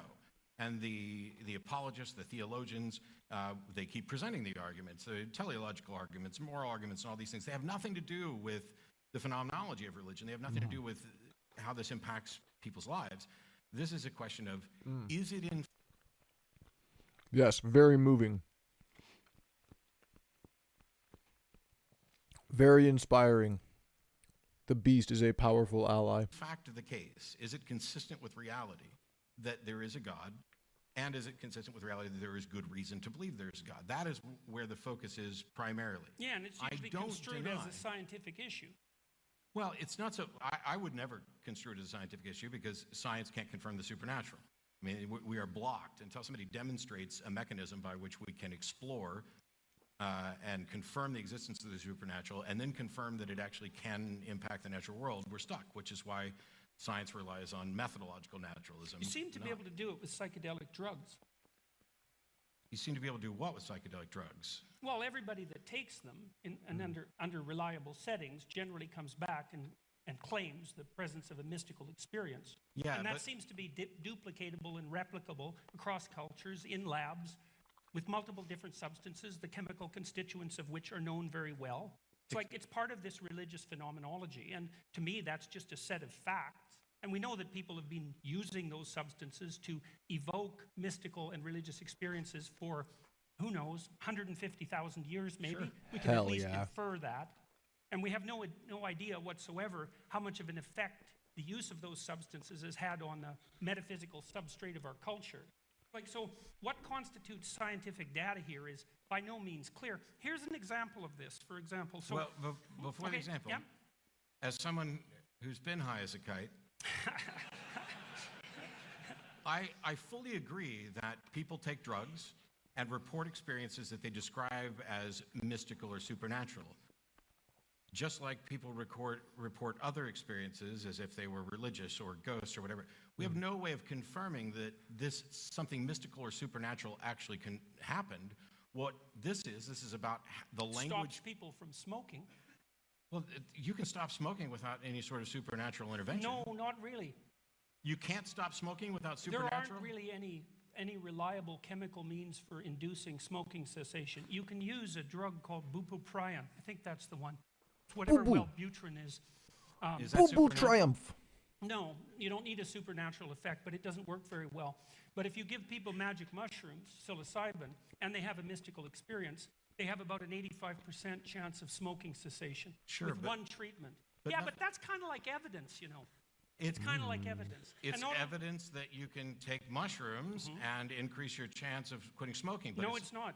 It's indication that if you take mushrooms and you have a mystical experience, you'll stop smoking, because it doesn't work if you don't have if you take mushrooms and you have an experience that you describe as mystical, then you'll increase your chance of smoking. But that doesn't tell me whether or not there was something to this notion that they had an experience that was supernatural in any sense. Well, it's not definitive evidence. It's but not evidence at all. Oh, sure it is. Oh, sure it is. No. How is it? Wait a second. Wait a second. That's wrong. Okay. It is evidence. So, because look, no, he's right. You want to speak. He's right. You want to think through this skeptically. Okay. You have a pharmacological substance. It's psilocybin. You give it to people who are trying to quit smoking. The psilocybin doesn't directly have an impact on the smoking behavior. It has to elicit what's described subjectively as a mystical experience. And you can get physiological indicators of that mystical experience. And you might say, well, that's not enough to prove that it's a mystical experience, but, you know, you're conscious and I accept that. It's like you accept all sorts of things without being able to demonstrate their validity on every possible objective, with every possible objective criteria. So don't get in too much of a hurry. It's a serious issue. If you give people psilocybin, for example, and they have a mystical experience, not only are they much more likely to quit smoking, which is really something, but they're also much less likely to suffer from death anxiety if they have cancer. Like, that's quite the thing. And not only that, if you test them a year later and they've had a mystical experience, which the majority of them regard as the most significant one, two, or three experiences of their life, including such things as getting married, their personalities are permanently altered in the direction of more openness to experience and more creativity by a standard deviation. Yeah, shrooms are great. That's walloping effects. So we can't get too much in a hurry about dispensing with all that. Skepticism, as I repeatedly point out in the show, is not about cynicism. It's not about debunking. And I'm not saying that there is no supernatural and that there is no mystical experience. What I'm saying is, the thing that people subjectively describe as, I had an incredibly impactful mystical experience, whether it comes from taking a pharmaceutical, they ask, where is the sauce? I say, I have the sauce. I just didn't use it.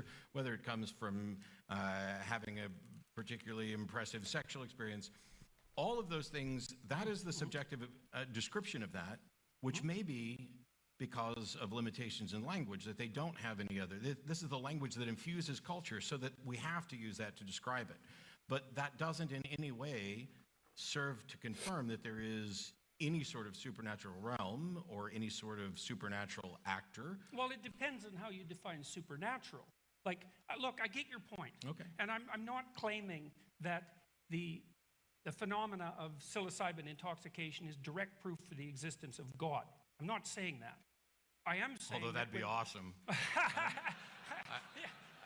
Well, people do report personal experiences of that sort of thing. So it's not completely out of the realm of the experience. But it's also because of the problem of the border between the subjective and the objective. It's difficult to probe deeply enough to come up with anything definitive. You know, and I understand that that's a problem. But the supernatural issue, that's a different issue. Like, people are capable of entering different experiential realms where things are qualitatively different to them. The perceptions are different, the thoughts are different, their response to the world is different. They feel that they've died an ego death and transcended their normal mode of perception. Like, maybe that's not part of the supernatural. But then you're Last starting time to I define the tripped, there were supernatural patterns pretty on the narrowly. wall. Like, No, do you it require was cool. a miracle, like here and now? Something that defies the laws of physics? Or what's your definition of the supernatural? So there is the natural world, Yeah.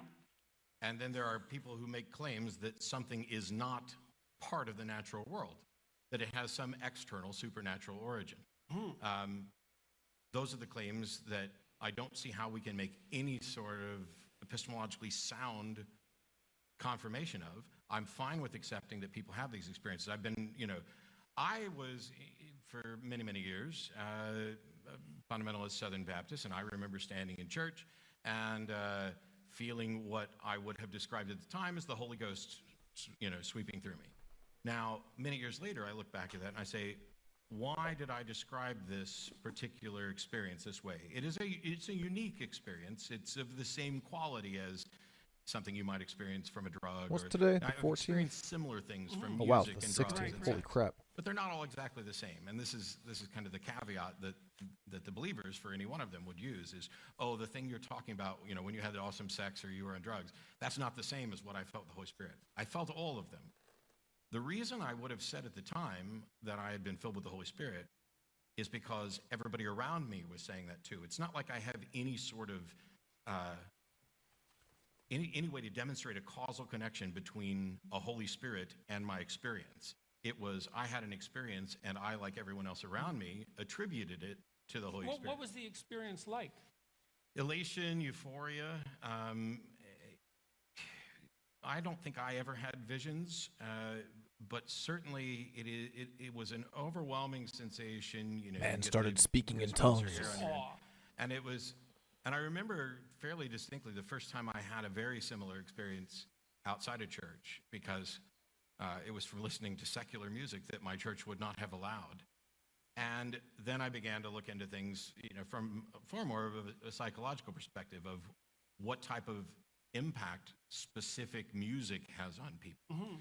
And a friend of mine, we've had conversations about the cadence of particular preachers, because a Southern Baptist minister will have a different cadence than a Pentecostal preacher, and they'll have a different cadence than somebody else, and I won't That's interesting. put on a performance to do them, but we have this intense curiosity as to, are the successful preachers with those cadence in conjunction with the music, are they just tapping into some sort of psychological impact in our brain in order to make us pliable? In the same way that the elevator experiment, where you have everybody face the back of the elevator, and somebody walks in and they face the doors, and after a while, a lot of them become uncomfortable and turn around and face the back with everybody else for no reason. It's just compliance. Well, you don't want those backward facers to attack you, It would be good. But if we're back to back, I think, anyway. Okay, so let me ask you a question about that. Okay, because I think this gets to the heart of some of these issues. So let's say that we can agree that throughout history and before, people were experiencing a set of transcendent emotions that can be evoked by music and dance and other forms of ritual and in a variety of other ways.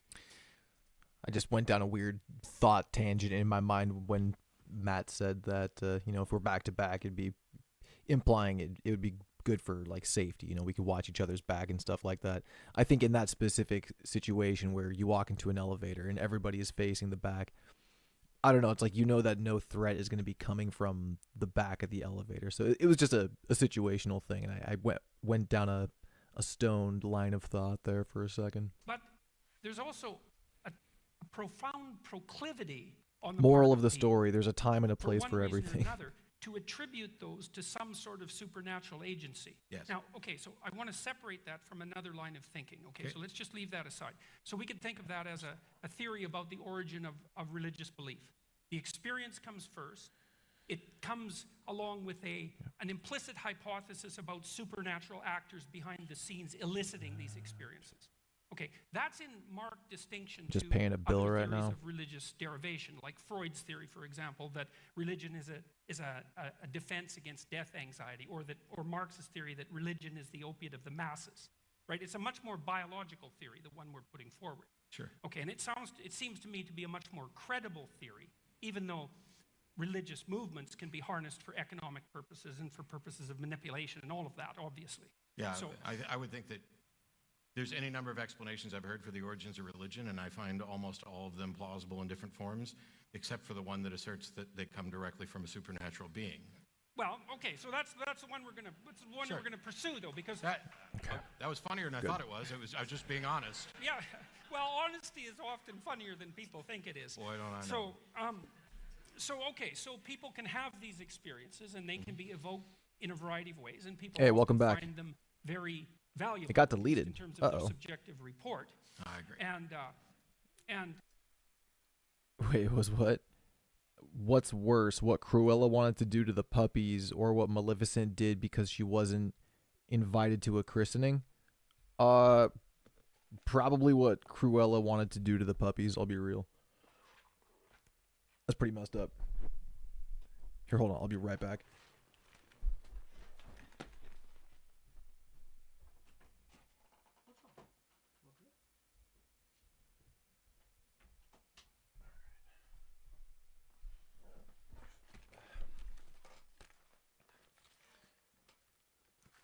My roommate's dog wanted to come hang out. Hi, puppy. the psilocybin experiments and also the large-scale analysis of psychedelic drug users, by the way, also indicate that the use of such substances is generally associated with an increment in health rather than a decrement, which is quite interesting, right? It's not something you'd necessarily expect. So here's a question.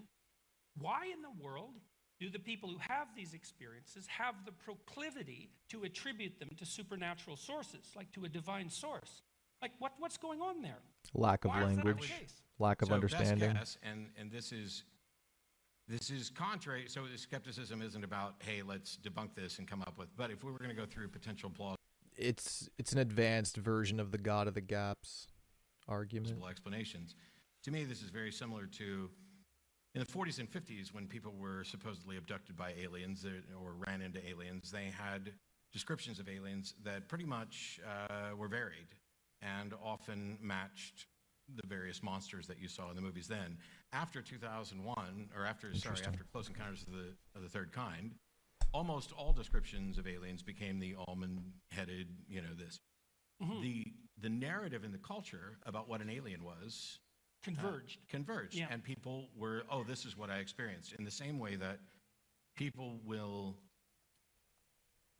sometimes cameras will catch orbs, or a particular lighting effect in a house that is supposedly haunted will be perceived as a ghost, as a spiritual, humanoid form. When we, in some cases, can show that that's actually not the case. In other cases, we have no idea what they necessarily saw. But because what people understand about spirits and souls and ghosts is in the zeitgeist of how we think, it enters the consciousness as a plausible explanation, even if ultimately there's no such thing as ghosts. But that explains why they converge, but it doesn't explain why the initial impetus is the attribution of the experiences to something supernatural, like to something. See, I'm fair enough. I'm sure that I'm not convinced that necessarily the natural instinct is to apply it to something supernatural. I think it may be more the case that not only are we pattern recognition machines, but we're the descendants of people who, how you see faces and everything. Yeah, that's a good hypothesis. That's And so you see faces, or you anticipate that there's something in the bush out to get you, and when you go and actually investigate and you find there's nothing in the bush out to get you, rather than assuming that you might have been mistaken, maybe it's a spirit. Yeah, the social psychologists call that the hyperactive agency detector. And the fact that we can be, before we had a good understanding, we still don't have a good understanding of death and the mind and stuff. But if I'm standing here talking to you and I drop over dead, there's a clear, undeniable difference in me sitting here as an animated being and me laying there as no longer there. And so it seems a natural inference that something that about me has left. That doesn't mean that there's actually something about me, like a soul or whatever, that's left. We don't tend to think the same thing when the radio stops working or the television stops working. It's not like the man in the TV has left. It's just off. Yeah, the power has left. Technically. I don't know if you want to use that analogy, because it suggests that whatever's in the TV is coming from an external source. And you're definitely not making that argument with regards to the soul. Well, the TV You know what I station mean? isn't in my living room, so there's at least some external source sending it Right, to there. but that's exactly my point. Yeah, that's all I was going for. You can make a case that consciousness isn't exactly in your head either, even though it's localized there. So why would I think consciousness is anywhere other than my head? Well, how do you account for consciousness? Well, I'm not sure that we can account for consciousness. This is definitely true. But yes. See, and that's I have another no reason to think that it's beyond, what the brain produces. The fact that something's mysterious doesn't mean that. Well, if something's mysterious, consciousness isn't just mysterious. It's like really mysterious. It's really mysterious, man. It's not like ordinary mysterious. The fact that something is really It's the final boss to of the mysteries. point where I think you and I would agree that we don't have an explanation for it. Mm-hmm. Okay, if there was something like that, we'll say that it's maybe consciousness. We agree we don't have an explanation, or at least a complete one for consciousness, or even a partial one. Okay, sure. It seems vaguely associated consciousness with the brain. Really mysterious, and you and I have no explanation for it. Vaguely associated. As human with the beings, brain. we're uncomfortable with saying "I don't know." This is something I'm trying to teach people to become more comfortable with, is to say "I don't know." And so when you Zero ask me about urges. consciousness, my answer is I am way more interested in talking about consciousness than I am playing Battlefront right now. I don't know. But for other people, they're so uncomfortable with I don't know that they posit an explanation that they cannot justify. Something is untestable and unfalsifiable, and that is that there's a ghost in the machine. Hmm. I can't. I have make to that edit a leap Battlefront because video there's- today.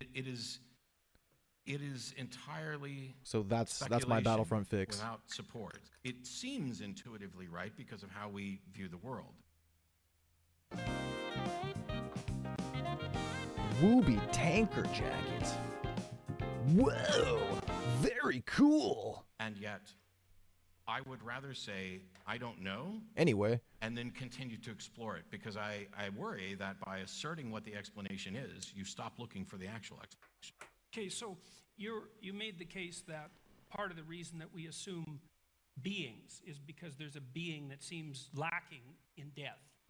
And that was associated, I had asked the question about why people attribute their mystical experiences to supernatural beings. So we kind of went off on a little bit of a tangent there, but it was related. So we could say, well, your idea is something like people personify the soul for obvious reasons, and they also have a hyperactive agency detector, and so it's the combination of whatever mechanisms that produce that allow them to attribute supernatural personification to the source of mystical experiences. It's something like that. Yeah, okay. So let me ask you something. We'll get back to that, maybe. That's fine. Let me ask you something about consciousness. You tell me what you think about this, okay? All right, so this is how it looks to me. I mean, there's lots of ways of thinking about how people interact with the world. But I think this is how we treat ourselves and other people as we see them acting in the world. And so I would say it's indicative of our deepest belief, because I think belief is associated with action. Will we ever get back to great storytelling and story adaptation like beginning Marvel, Dark Knight, Lord of the Rings, or are we doomed to be in the world of forced DEI until the end of media? I think we're going to get some great stories in the future, and I think it's because people have a craving for it. There hasn't been a whole lot, and when they come out, they're praised. Like the first one that comes to mind is K-pop Demon Hunters. That's like, that movie is a shining example of success because it's what people want, and it's just good. It's good. There's very few bad things to say about the movie. Like, yeah, the plot's kind of predictable. There's certain parts of it. It was almost refreshing that the plot was so predictable, because I feel like so many movies and stories these days have a plot twist just for the sake of a plot twist. So it's like I was almost like sitting in my chair when I'm watching the movie. It's like, okay, where's the twist? Like, where's the twist? And there really wasn't a big twist, Everyone kind of was exactly who they were supposed to be. And it's like, oh, that was actually kind of refreshing. So I don't know. I think we're going to get a lot more quality stories. I just hope Hollywood doesn't take the wrong message from successes like K-pop, because I feel like they will. I feel like they're gonna see the money rolling in from K-pop and be like, oh, okay, so now everything needs to be K-pop now, and it's like that's what's making it good. It's like, yeah, not necessarily. I don't know. I'm fairly optimistic. I just I'm not too interested in many movies or shows these days, to be honest with you. So the way consciousness appears to me is that it's a faculty, let's say, that confronts possibility. We'd call that possibility, well, sometimes possibility, sometimes we call it potential, like your potential. Sometimes we call it the future. So I don't see us as driven deterministically like clocks, which is apparently, I think, although I've been accused of misunderstanding Sam Harris before, but I think that's the argument that he makes. I see us instead as agents confronting a landscape of possibility. And that what consciousness does is enable us to shape that possibility into actuality. And we do that with whatever it is that allows us to make decisions. I think that our legal system is basically predicated on the idea that that's true. I think that if you treat yourself that way, that works. I think if you treat other people as if that's their basic characteristic and perhaps their value, that you get along with them. And I think that if you organize your society on that presupposition, it appears to be functional. So what do you think about the idea of consciousness as confronting a landscape of possibility or potential? Yeah, and a lot of that speaks to just how scared Hollywood is to try new things. It's like they want to work in a sandbox that's already established or has a pre-built fan base because to them it's easy. It's like, oh, we can just slap the logo of whatever property this is and the fans who are going to come see it anyway because they're fans, like it's just easy money. It's just easy dollar signs in their eyes, as opposed to taking a risk trying a new story that they don't know whether it's going to be a hit or not. It's from an investor standpoint and from like, I guess, an executive standpoint, it makes total sense, but it sucks for us, the consumers, where in your analogy, it's like, yeah, let's try this great new Italian restaurant. And everyone's telling you, it's like, no, you must have sushi because sushi's good. Everyone loves sushi. Sushi's always worked. Why change it? Is there something? So I don't know that I have that much of an issue with anything in particular that you've said. There's a number of different ways to frame these things so that people can have a better grasp on it. One of the things I know people struggle with is, and we may have to get back to this in a minute, I don't necessarily want to dig in on it just a second, but I would love to talk about it. This idea that absent a God, I need to change the water no in this moral thing. authority. This is a fear that many people have. And when you're talking about viewing consciousness as the way you describe consciousness is what I would probably call our agency. Okay. And while I don't think that we have libertarian free will, I'm on record as being a compatibilist along with Dan Dennett. But I also had another discussion recently, so I'm going to clarify it because of that discussion. I'm fine with the idea that we have a will, that we have desires, that we are an agent that is also capable of self-reflection to see what are the consequences of Doggo my action wanted out. moving forward. To me, it does not matter if that is ultimately deterministic, like clockwork, or if there was something that could trump determinism. Oh, I shouldn't have said Trump. I'm so sorry.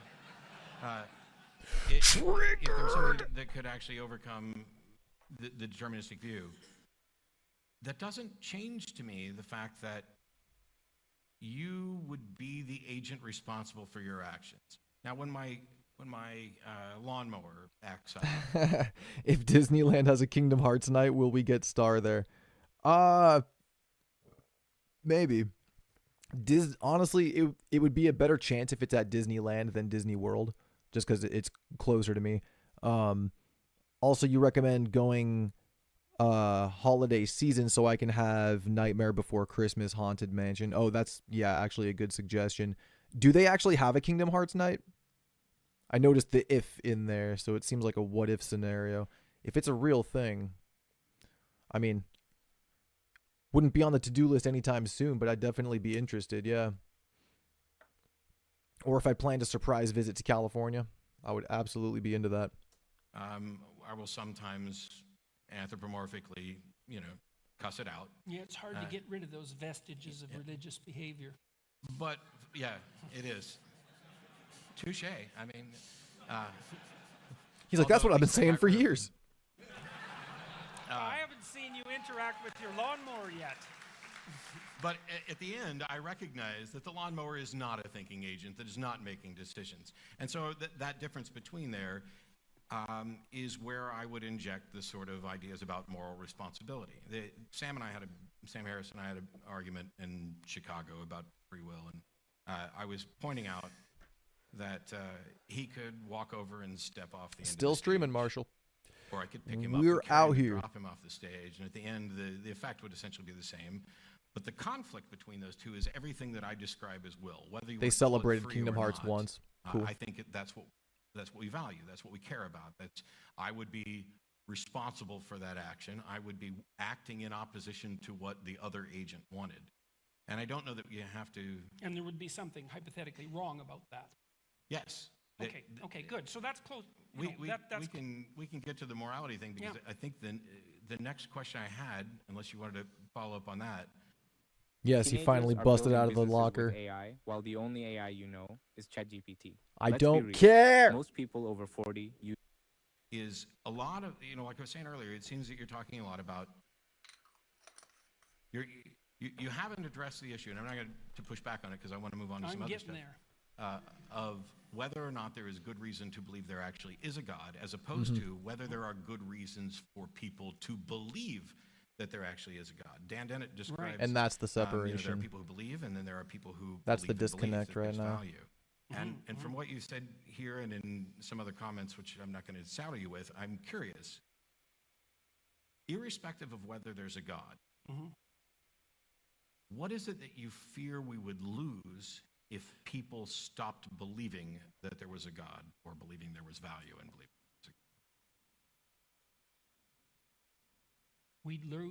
We'd lose the metaphoric substrate of our ethos, and we'd be lost.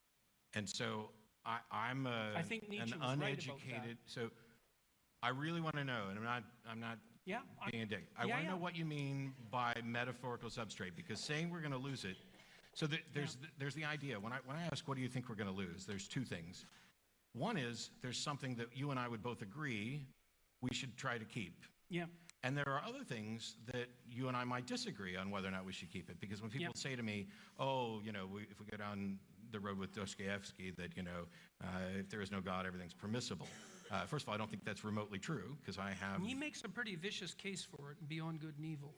And despite the fact that it sounds monumentally arrogant, I think I can demolish that case in about 2 minutes with his secular morality lecture.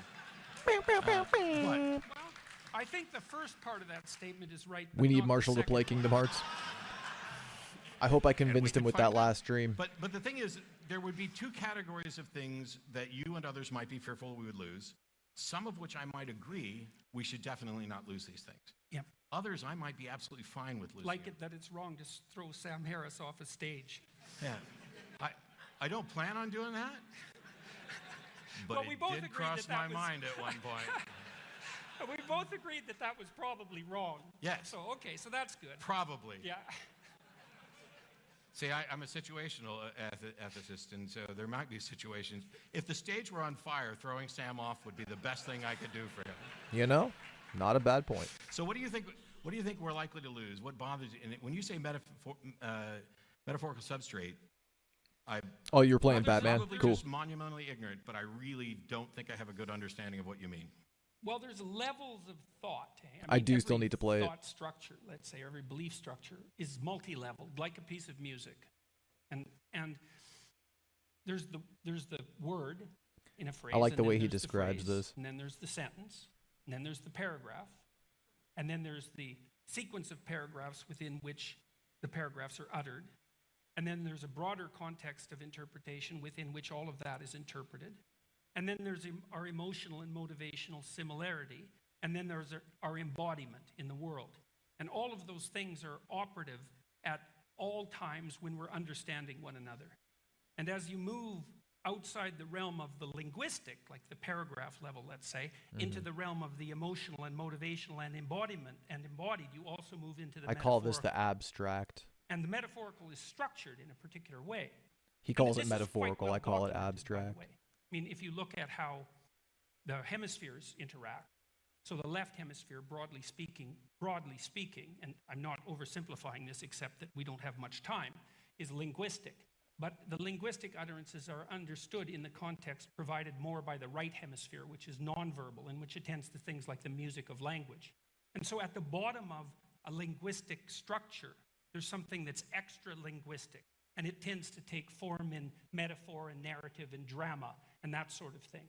Drama. And the religious landscape is the narrative, metaphor, drama landscape. And if you disrupt it, then you blow apart the widest possible context within which the specific utterances are rendered comprehensible.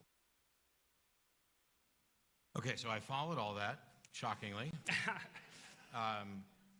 Anytime you were talking about That's dope, Quentin. and all this other stuff, Are they just so when you're wall talking pieces? About the broader context, if we lose belief, Got the whole Disney collection going we on. lose That's sick. that metaphorical substrate that is the broader context in which we evaluate these narratives. Yeah, that really grinds them into our bodies, that makes them things we believe rather than just think. Sure, but see, you didn't what just is it about think, the you narratives? didn't just think that it was wrong to throw Sam off the stage. God, Sam's gonna be pissed when he hears. Yeah. Well, that's okay. Well, so See, there's a difference between thinking something and believing it, because to believe it, it has to be thought incarnated in some sense. It has to be embodied. When I talk about it, belief is the state of being convinced that a proposition is true or likely true. It's everything that I try to do, I tend to view in the form of propositional reasoning. So when we talk about the narrative. Yeah, that's a problem, by the way. Okay. Yeah, well, you can't reduce the world to a set of propositions. Why not? Oh. Look. Show me something that is true in the world that is not a proposition. That like you an cannot explicit, put in the statable proposition? Something that is demonstrably true that I could not put in a proposition. Oh, that's easy. You sure you want to go there? I'm not afraid of anything. Okay. Okay. If I'm wrong, I want to know I'm wrong. But I'm trying to, for years I had this thing going where people would say, oh, and this is kind of... Got him set up like stair levels in the bathroom. Very cool. They would be afraid of what we would lose if we lost religion. And I basically said, demonstrate... Oh, that Washington one's big. ...to me any benefit... Oh, you'd lose art and poetry and drama and narrative and story. Are there no godless artists and poets? Well, there are artists and poets who think they're godless. So we might have crossed over into a problem area because no doubt. I don't actually, I can't draw for crap, although I do draw during the show. But one of the individuals who came to the show the other night handed me something that she had spent a great deal of time drawing. She's a wonderful artist. I'm very grateful to get it. And, while I pretend to read minds on stage, I constantly acknowledge that I can't actually read minds. So I can't tell you whether or not she actually believes in a God, but I can tell you that I actually don't believe in a God, and I could write But you act poetry. like you do. Huh? But you act like you do. That's why you didn't want to throw poor Sam off the stage. No, now you're making a claim. Okay, so I'm telling you I don't believe there's a God, and your response to that is, I really do, because I have a moral sense. But my moral sense is utterly without any appeal to a God. Explicitly. Or implicitly. Maybe. That's not so obvious. Okay, it's really because you regard Sam Harris as an implicitly valuable entity. Because otherwise you'd just throw him off the stage. And then the question is, well, just exactly why is he an implicitly valuable entity? What's your metaphysics of that? I don't think he's implicitly valuable in the sense,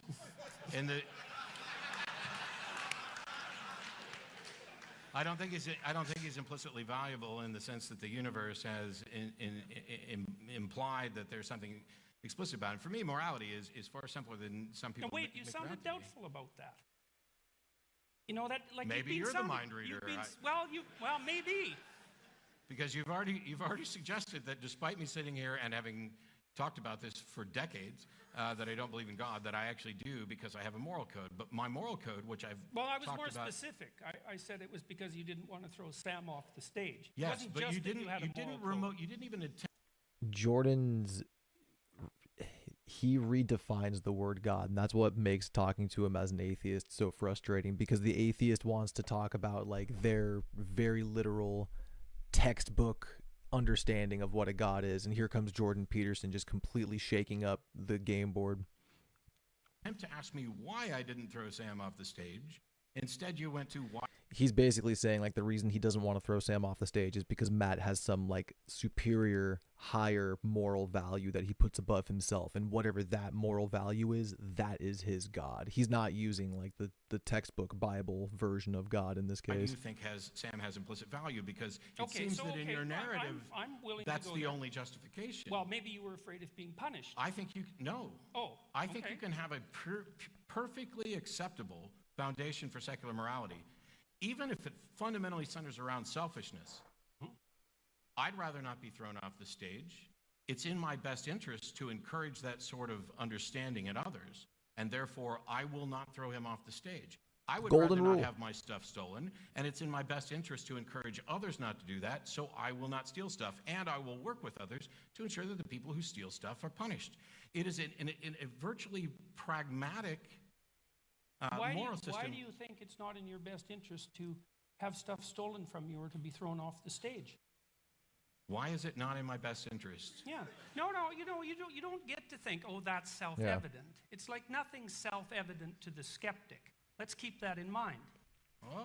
I mean, it's the same problem with the original golden rule. This is kind of a variation of it. It's like, do unto others as you want done to yourself, right? Like, the only problem with it is that it makes you the ultimate moral arbiter, because you decide ultimately like what you want done to yourself. And it's like, if that's your standard for what happens to others, it's like other people might not agree with that. But it's a good starting point, I think. Well, so because if we're going to get skeptical here, we might as well go all the way to the bottom. So for Sam and I, the foundations, and we're not the only ones, but I tend to reference Sam just because if I say this, then somebody will say, well, that's exactly what Sam Harris says, except that, I was given this lecture before he wrote his book. But his book is better than my lecture, so read his book. When I talk about this, I'm talking about well-being is the language that Sam uses. Oh, sad. I don't care whether or not somebody else considers that morality. I would think at a minimum, would you and I agree that whole well-being thing, man, as a basis for a metaphysics, that's just a non-starter. We're not basing metaphysics on it. Sam is. No, he's not. Yes, he is, because he's out to maximize well-being. You can take it up with Sam. Well, okay, sorry. Do you think I'm wrong about that claim? That's what I understood. I don't think I would do very well on the Whatever podcast. So here's the thing. I'm not very familiar with the podcast. If I watched an episode, I might be able to let you know, but that is not content I consume. We are physical beings. Well, it's his fundamental claim, so it's sort of at the basis of his ethic. It's his God. So he says, well, we should work to maximize people's well-being, or at least to... That's basically what he's saying. Well-being is his God. So minimize their suffering. He's not maximize, minimize in this sense of simple consequentialism. Let me do this. Okay. We're physical beings in a physical universe, and the laws that dictate how things work in the universe, they are the ultimate arbiters of what is or isn't in our best interest, whether we know it or not. So, for example, hail gravity. So far as I can tell... Then why do you need free will? I don't think why we do you need believe free in will. it then? Why do you attribute agency to things if the laws of the universe can get to that one point? Well, yeah, but there was a contradiction that was confusing me. Free will isn't relevant to this. Hi, it's Mark Barden from San Diego. Hi. The shooter who murdered my sweet little Daniel. It is if the laws of the universe are what are dictating what's good for us. No, because if you chop off my head, that is clearly not good for me. And it doesn't matter whether it was an act of free will or if it was my lawnmower. It's clearly not good for you because you think you're valuable and worth preserving. Yes. Okay, that's the issue. Why do you think you're valuable and worth preserving? Because I am the descendants of people who thought they were valuable and worth preserving, and the ones who didn't think that have killed themselves. But this is not a statement about... This is not a statement about intrinsic value. I don't know. Yes, I think no, it is. Okay, but I think it is. Okay. The reason that we talk about this in terms of well-being is because irrespective of whether or not I care about well-being, there are facts about well-being. Sure, let's hear them, man. Line those suckers up. If you chop off my head, it's in contradiction to my well-being. I mean, but the point. No, I wasn't willing to grant that, actually. Okay. I'm saying that's a metaphysical presupposition. You're just saying I have to accept that. No, I'm not telling you at all what to accept. Sure you are. You're saying that your death would be wrong. I'm trying to explain what my position is. Okay, but you said that wouldn't be in accordance with your well-being. Okay, that's a metaphysical statement or philosophical statement. It's not an obvious fact. That chopping off somebody's head is contrary to their well-being. It depends on how you define well-being. He's looking at it from a moral perspective. Yeah, but it matters. But if you define well-being as this glass of water, we're no longer talking about the same thing. Well, you can define well-being. That's fine. That's what I'm waiting for. This is what I'm. Well, you can't do it. You can't define well-being. It's well, then very, why very should I difficult. try? I certainly can't do it if you keep telling me I can't do it. Okay, sorry. Okay, I'll back off. There's a. Go ahead. I'm all ears. So, the primary objection to mine and Sam's position that keeps coming back is, why should anybody care about well-being? How come we've never found a complete dinosaur fossil? I don't know if we found, so we haven't found 100%, but I think we found pretty close. Like good 98% skeletons, I'm pretty sure. But it's just because of time and geology and the way, the plates shift and the ground moves and I mean, they've been in the ground for tens and hundreds of millions of years, and they're separated by time periods too. So it's like all that shifting and moving around. It makes sense why there's actually a lack of complete skeletons. And we both will acknowledge that this is and they also become one with the rock over time too. Who care about well-being. There are people who aren't. The second objection is that well-being is not clearly defined.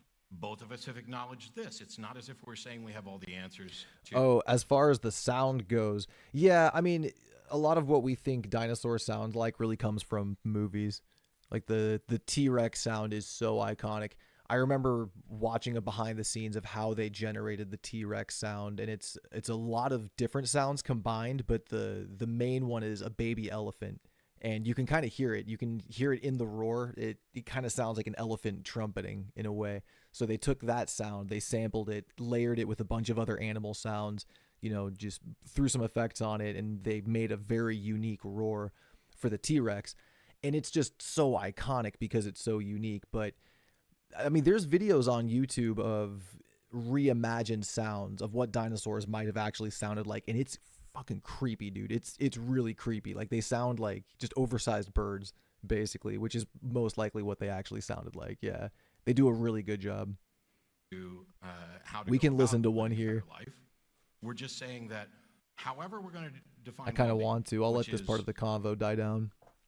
I say you can start with a couple of foundations. You can start with death is preferable to life, but you don't get very far that way. And stop suffering. Well, no, I'm saying you could start with death is preferable to life, but you don't get very far that way because yeah, you do. You stop suffering. You just die. Yes. Right, so you can start with the presupposition. Except that when you're dead, you're not being, so there's no well-being. No, well, that's...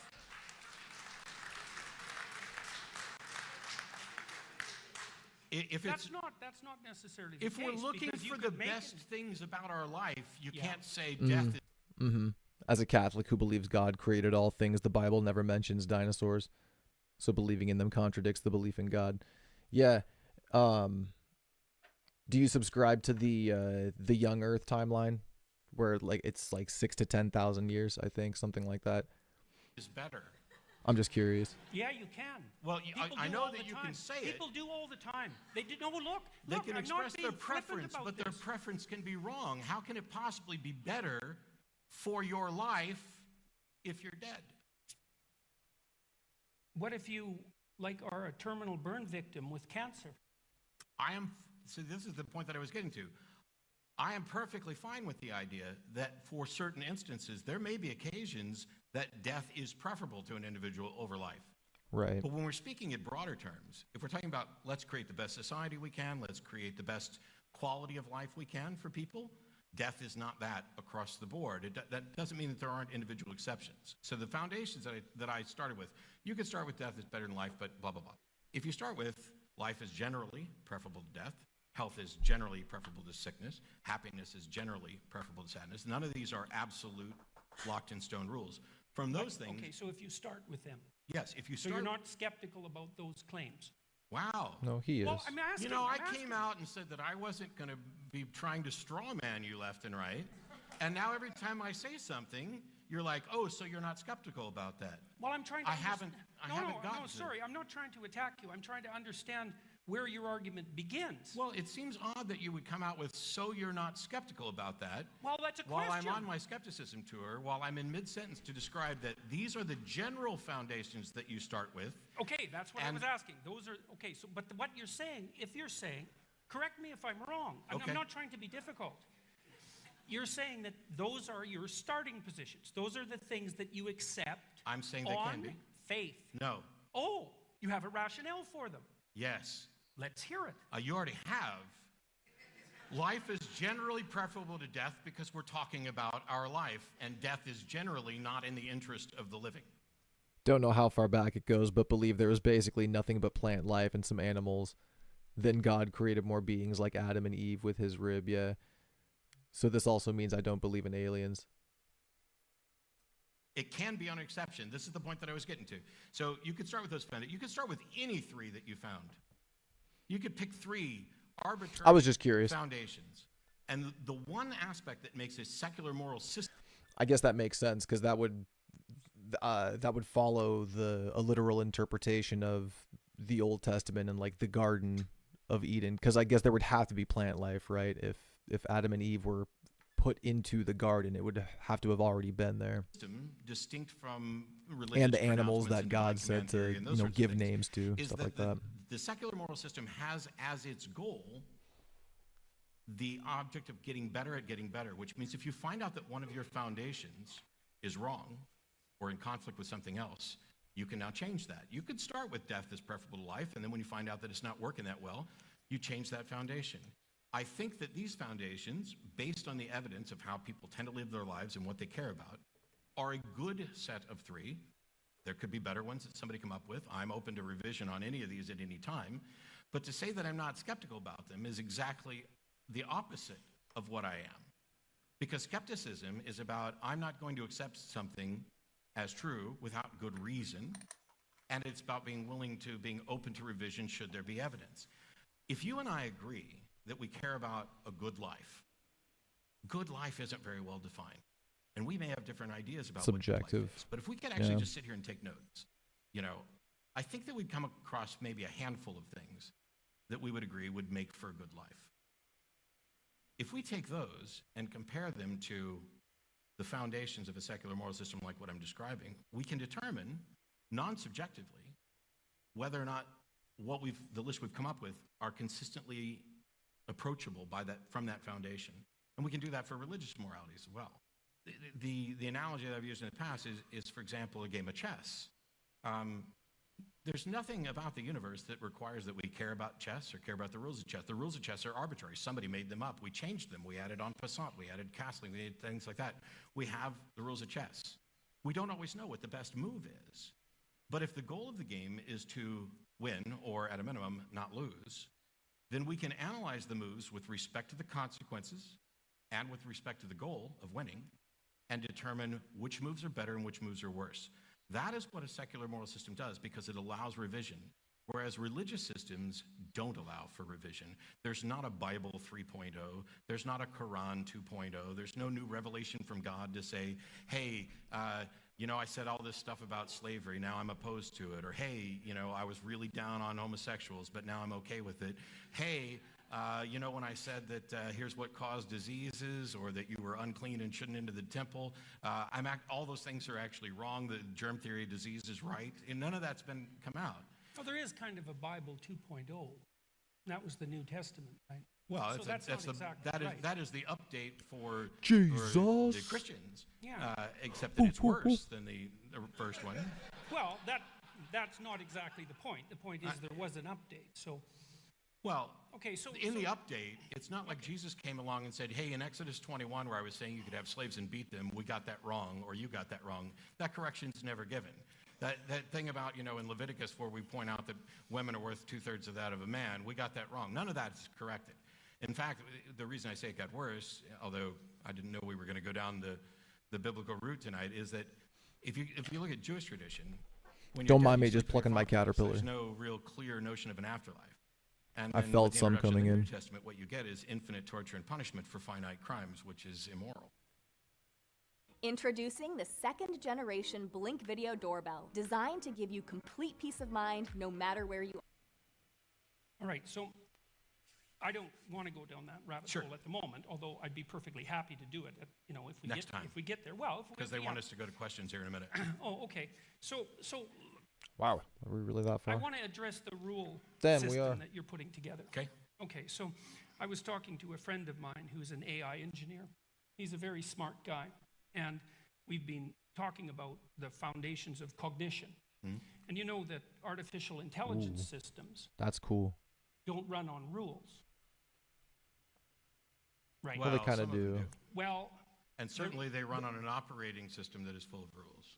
that's actually that's It's actually not it's the relevant same thing in as the this chess case. analogy. But that's the Because physical they could foundation. operate on all sorts of different operating systems. Well, but okay, so but just hang on a second. there's a foundation. That the foundation I'm pointing to is the physical facts of the universe, and that would be roughly consistent with the hardware and the operating system that they're running on. But I'm sorry, I Okay, well, interrupted. no. Continue. I mean, that's a reasonable objection too. But look, one of the things that happened and I think this is one of the problems with the we can generate a rational system of rules that can govern our behavior approach, is that since the 1980s, people have been trying to build rule-based expert systems that can do relatively simple things.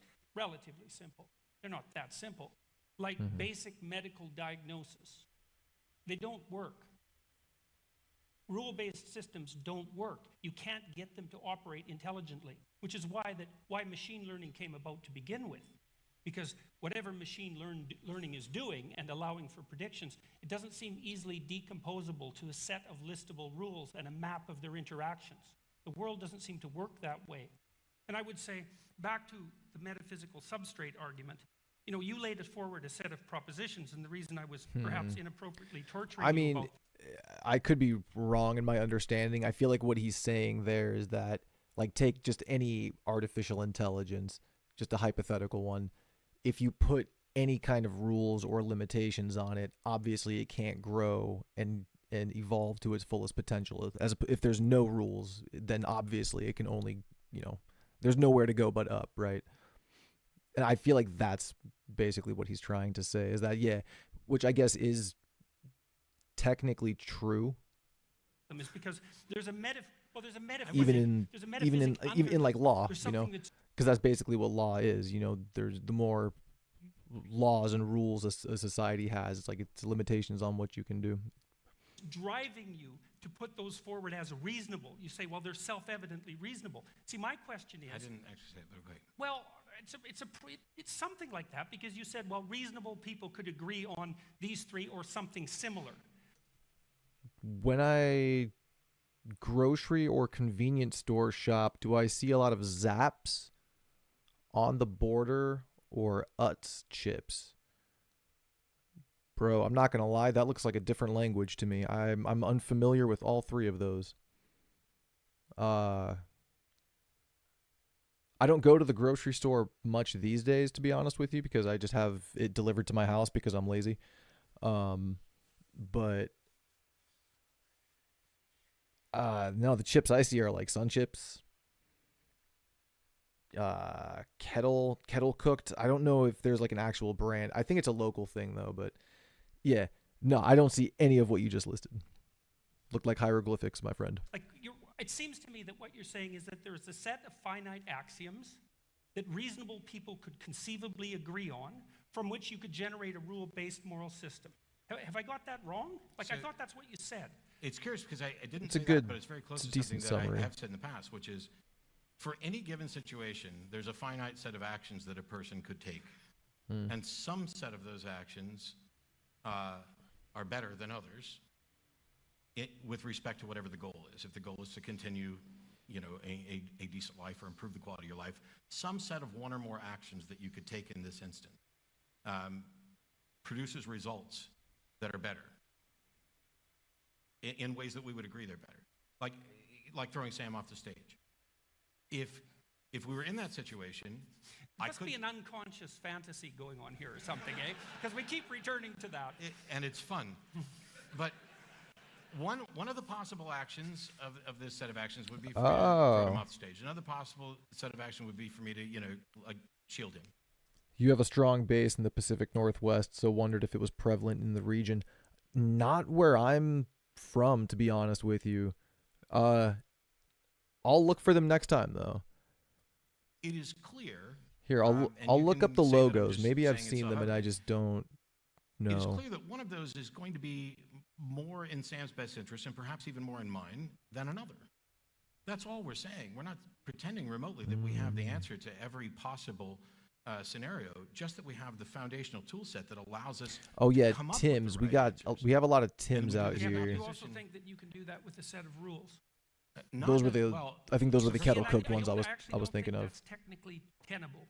I don't think there's any evidence. Yeah, I haven't seen I don't know Zaps. why it wouldn't be. Well, you can't build expert systems, for example. Well, you can't say that you can't because. Well, we've tried for about 40 years with no success. Gee, 40 years out of 13.7 billion, and we haven't cracked it yet, so it's impossible. No. But 40 years of exponentially increasing computational power with Haven't no seen solution on the UTS. horizon except for AI. So, and the latest AI thing, which I absolutely love because I'm a chess player, is the DeepMind AlphaZero thing that learned the entirety of what humans know about playing chess in 4 hours or so, and then beat the best previous chess computer.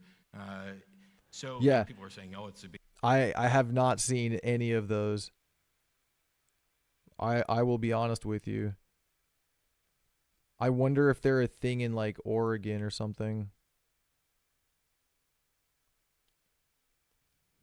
Beginning of Yeah, Skynet. interesting. We have this sort of thinking.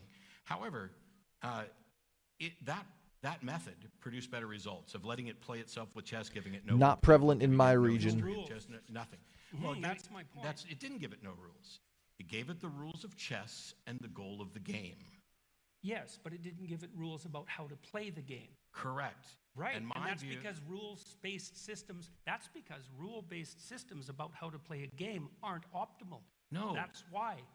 What happened is the AI took the rules of how to play the game and what the winning goal is, and it experimented and found the best ways to achieve that goal. And I think that's what human beings have done throughout the entirety of history. We're beings in a physical universe.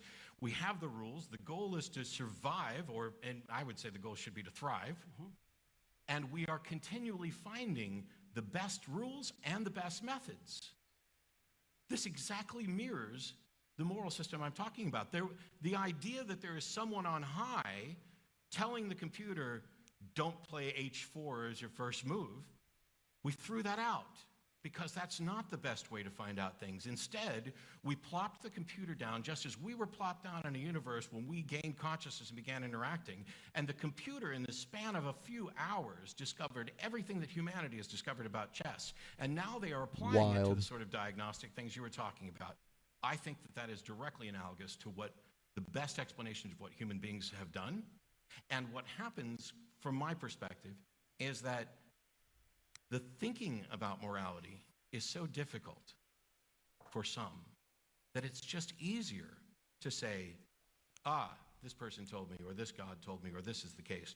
Because having to sit down and do the sort of life inventory to figure out, hey, what's best for us? I mean, even figuring out what the goal of the game is harder for some people, and so they accept and fall into these traps of like authoritarian models of this is what your goal is. And the thing that's probably frustrated me the most, which I talked about on a college campus last year, is if the government was running around dictating to people what their job was going to be, what their future was going to be, as some regimes have done, nobody would appreciate that.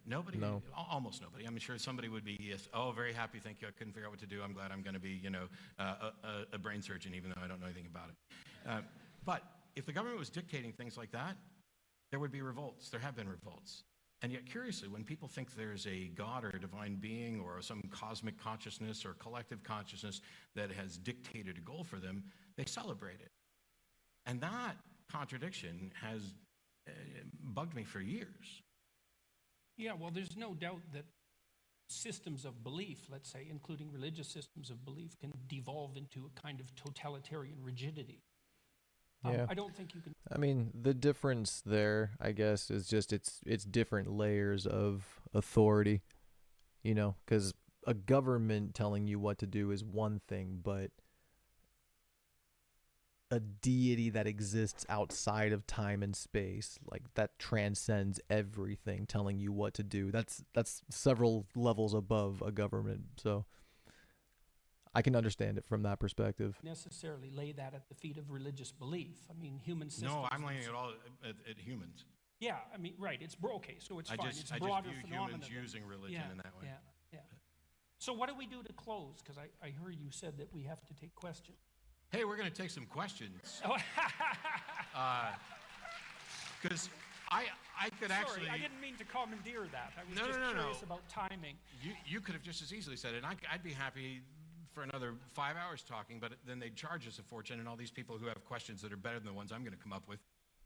So there's microphones actually up like, yes, where that guy, Yeah. oh my gosh, he's lit up where we can see him. So I'm actually not going to play the questions chunk. I was really just interested in the back and forth between Matt and Jordan there. That was cool. It's been a while since I've seen that. I always like coming back to it every once in a while. It's a more open, free-flowing kind of discussion as opposed to the debates that are more structured. It's nice. It's mostly a East Coast brand. Here in Texas is Frito-Lay territory. Yeah, we got a lot of Frito-Lay out here too. I do a lot of sales at the military bases because soldiers come from all over. Nice. Yeah, I'll keep an eye out for them. They probably are at my local grocery store. I just haven't seen them. They're probably one of those more obscure ones that are off to the side because, yeah, Frito-Lay is a really big one, like Pringles, Tim's potato chips. I don't know. To me, I always figured those were like the mainstream, like the big brands. But now that you mention there's other brands like those, damn, maybe what's the big brand to me is the smaller brand to someone else.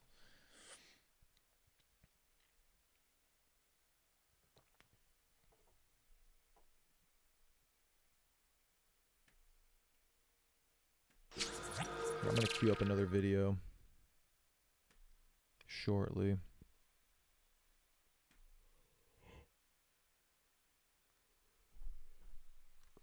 Man, I might actually just end this stream. This was a successful test. I need to watch it back and see how everything was.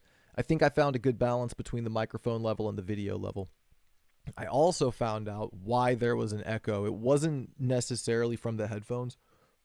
I don't think the headphones were helping, but there was a setting on in my Streamlabs where it basically doubled the audio. There was like an option to capture the audio within the thing that was already capturing the audio. It was a really redundant setting. So that's why there was the echo, because it was capturing it twice. So it shouldn't happen anymore.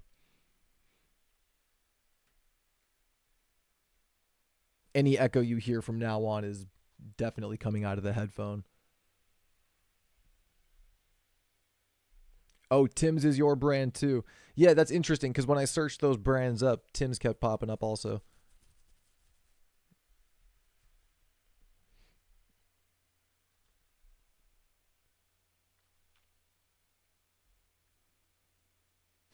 Jag era Catherine Bell is S tier. I'm not familiar with Catherine Bell, but I will take your word on it because we seem to have similar tastes when it comes to the women we grew up with.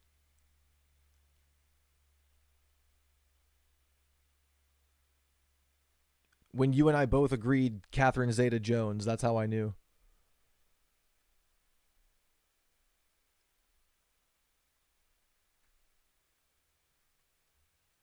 Oh yeah, I forgot I got this little sky thing. It kind of makes Kingdom Hearts stand out, yo. Oh, it's not a perfect loop though. That's lame.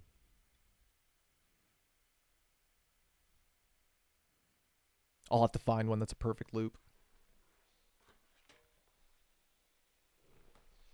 That Zorro VHS got paused way too many times. Yeah, man. The sword fight in the barn. Mm-hmm.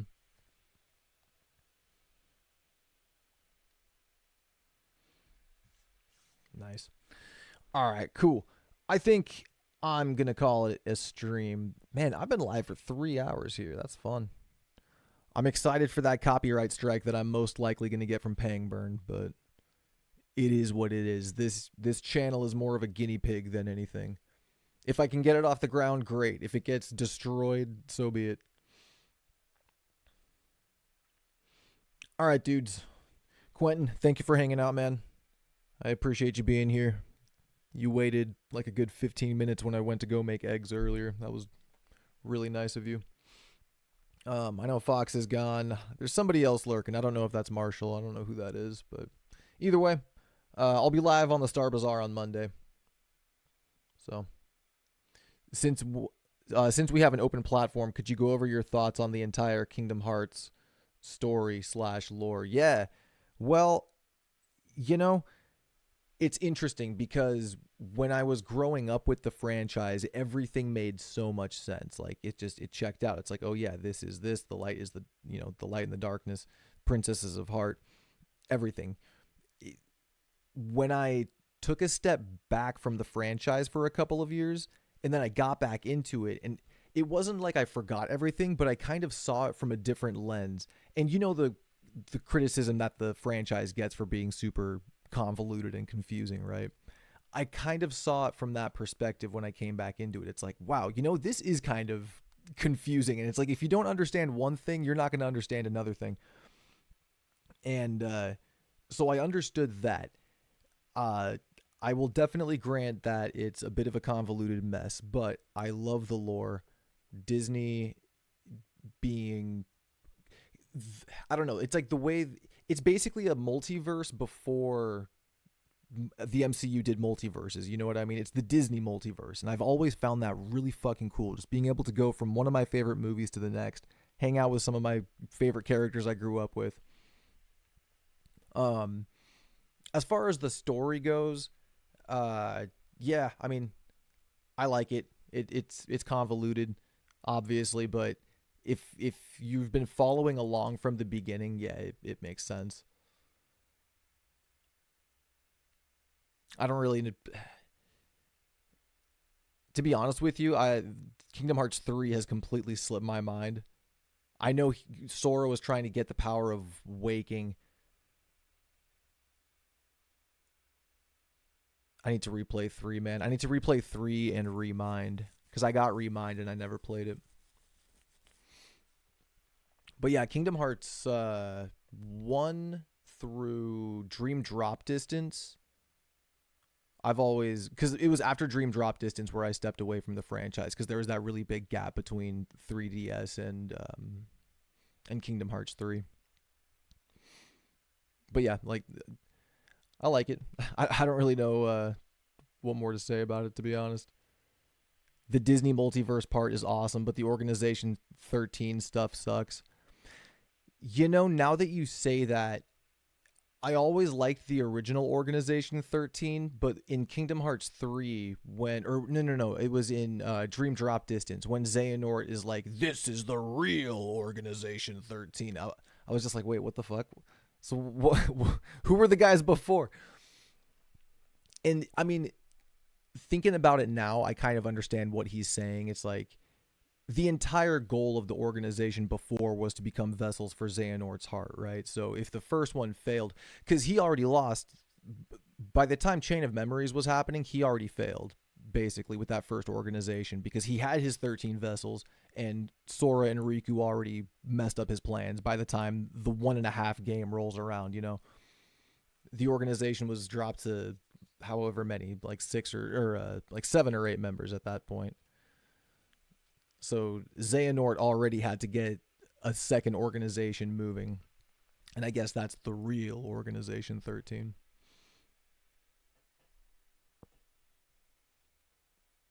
I always liked their battle themes. When I was a kid, that would get me so hype. I would save and replay the fight every single time. just to jam the music.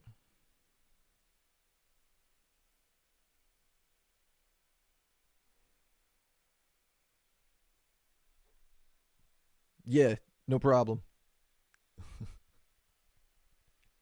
All right, I think I'm going to go, though. I'll see you on Monday, hopefully, on the Star Bazaar. I'm going to have to remember to switch this account. All right, have a good one, dude.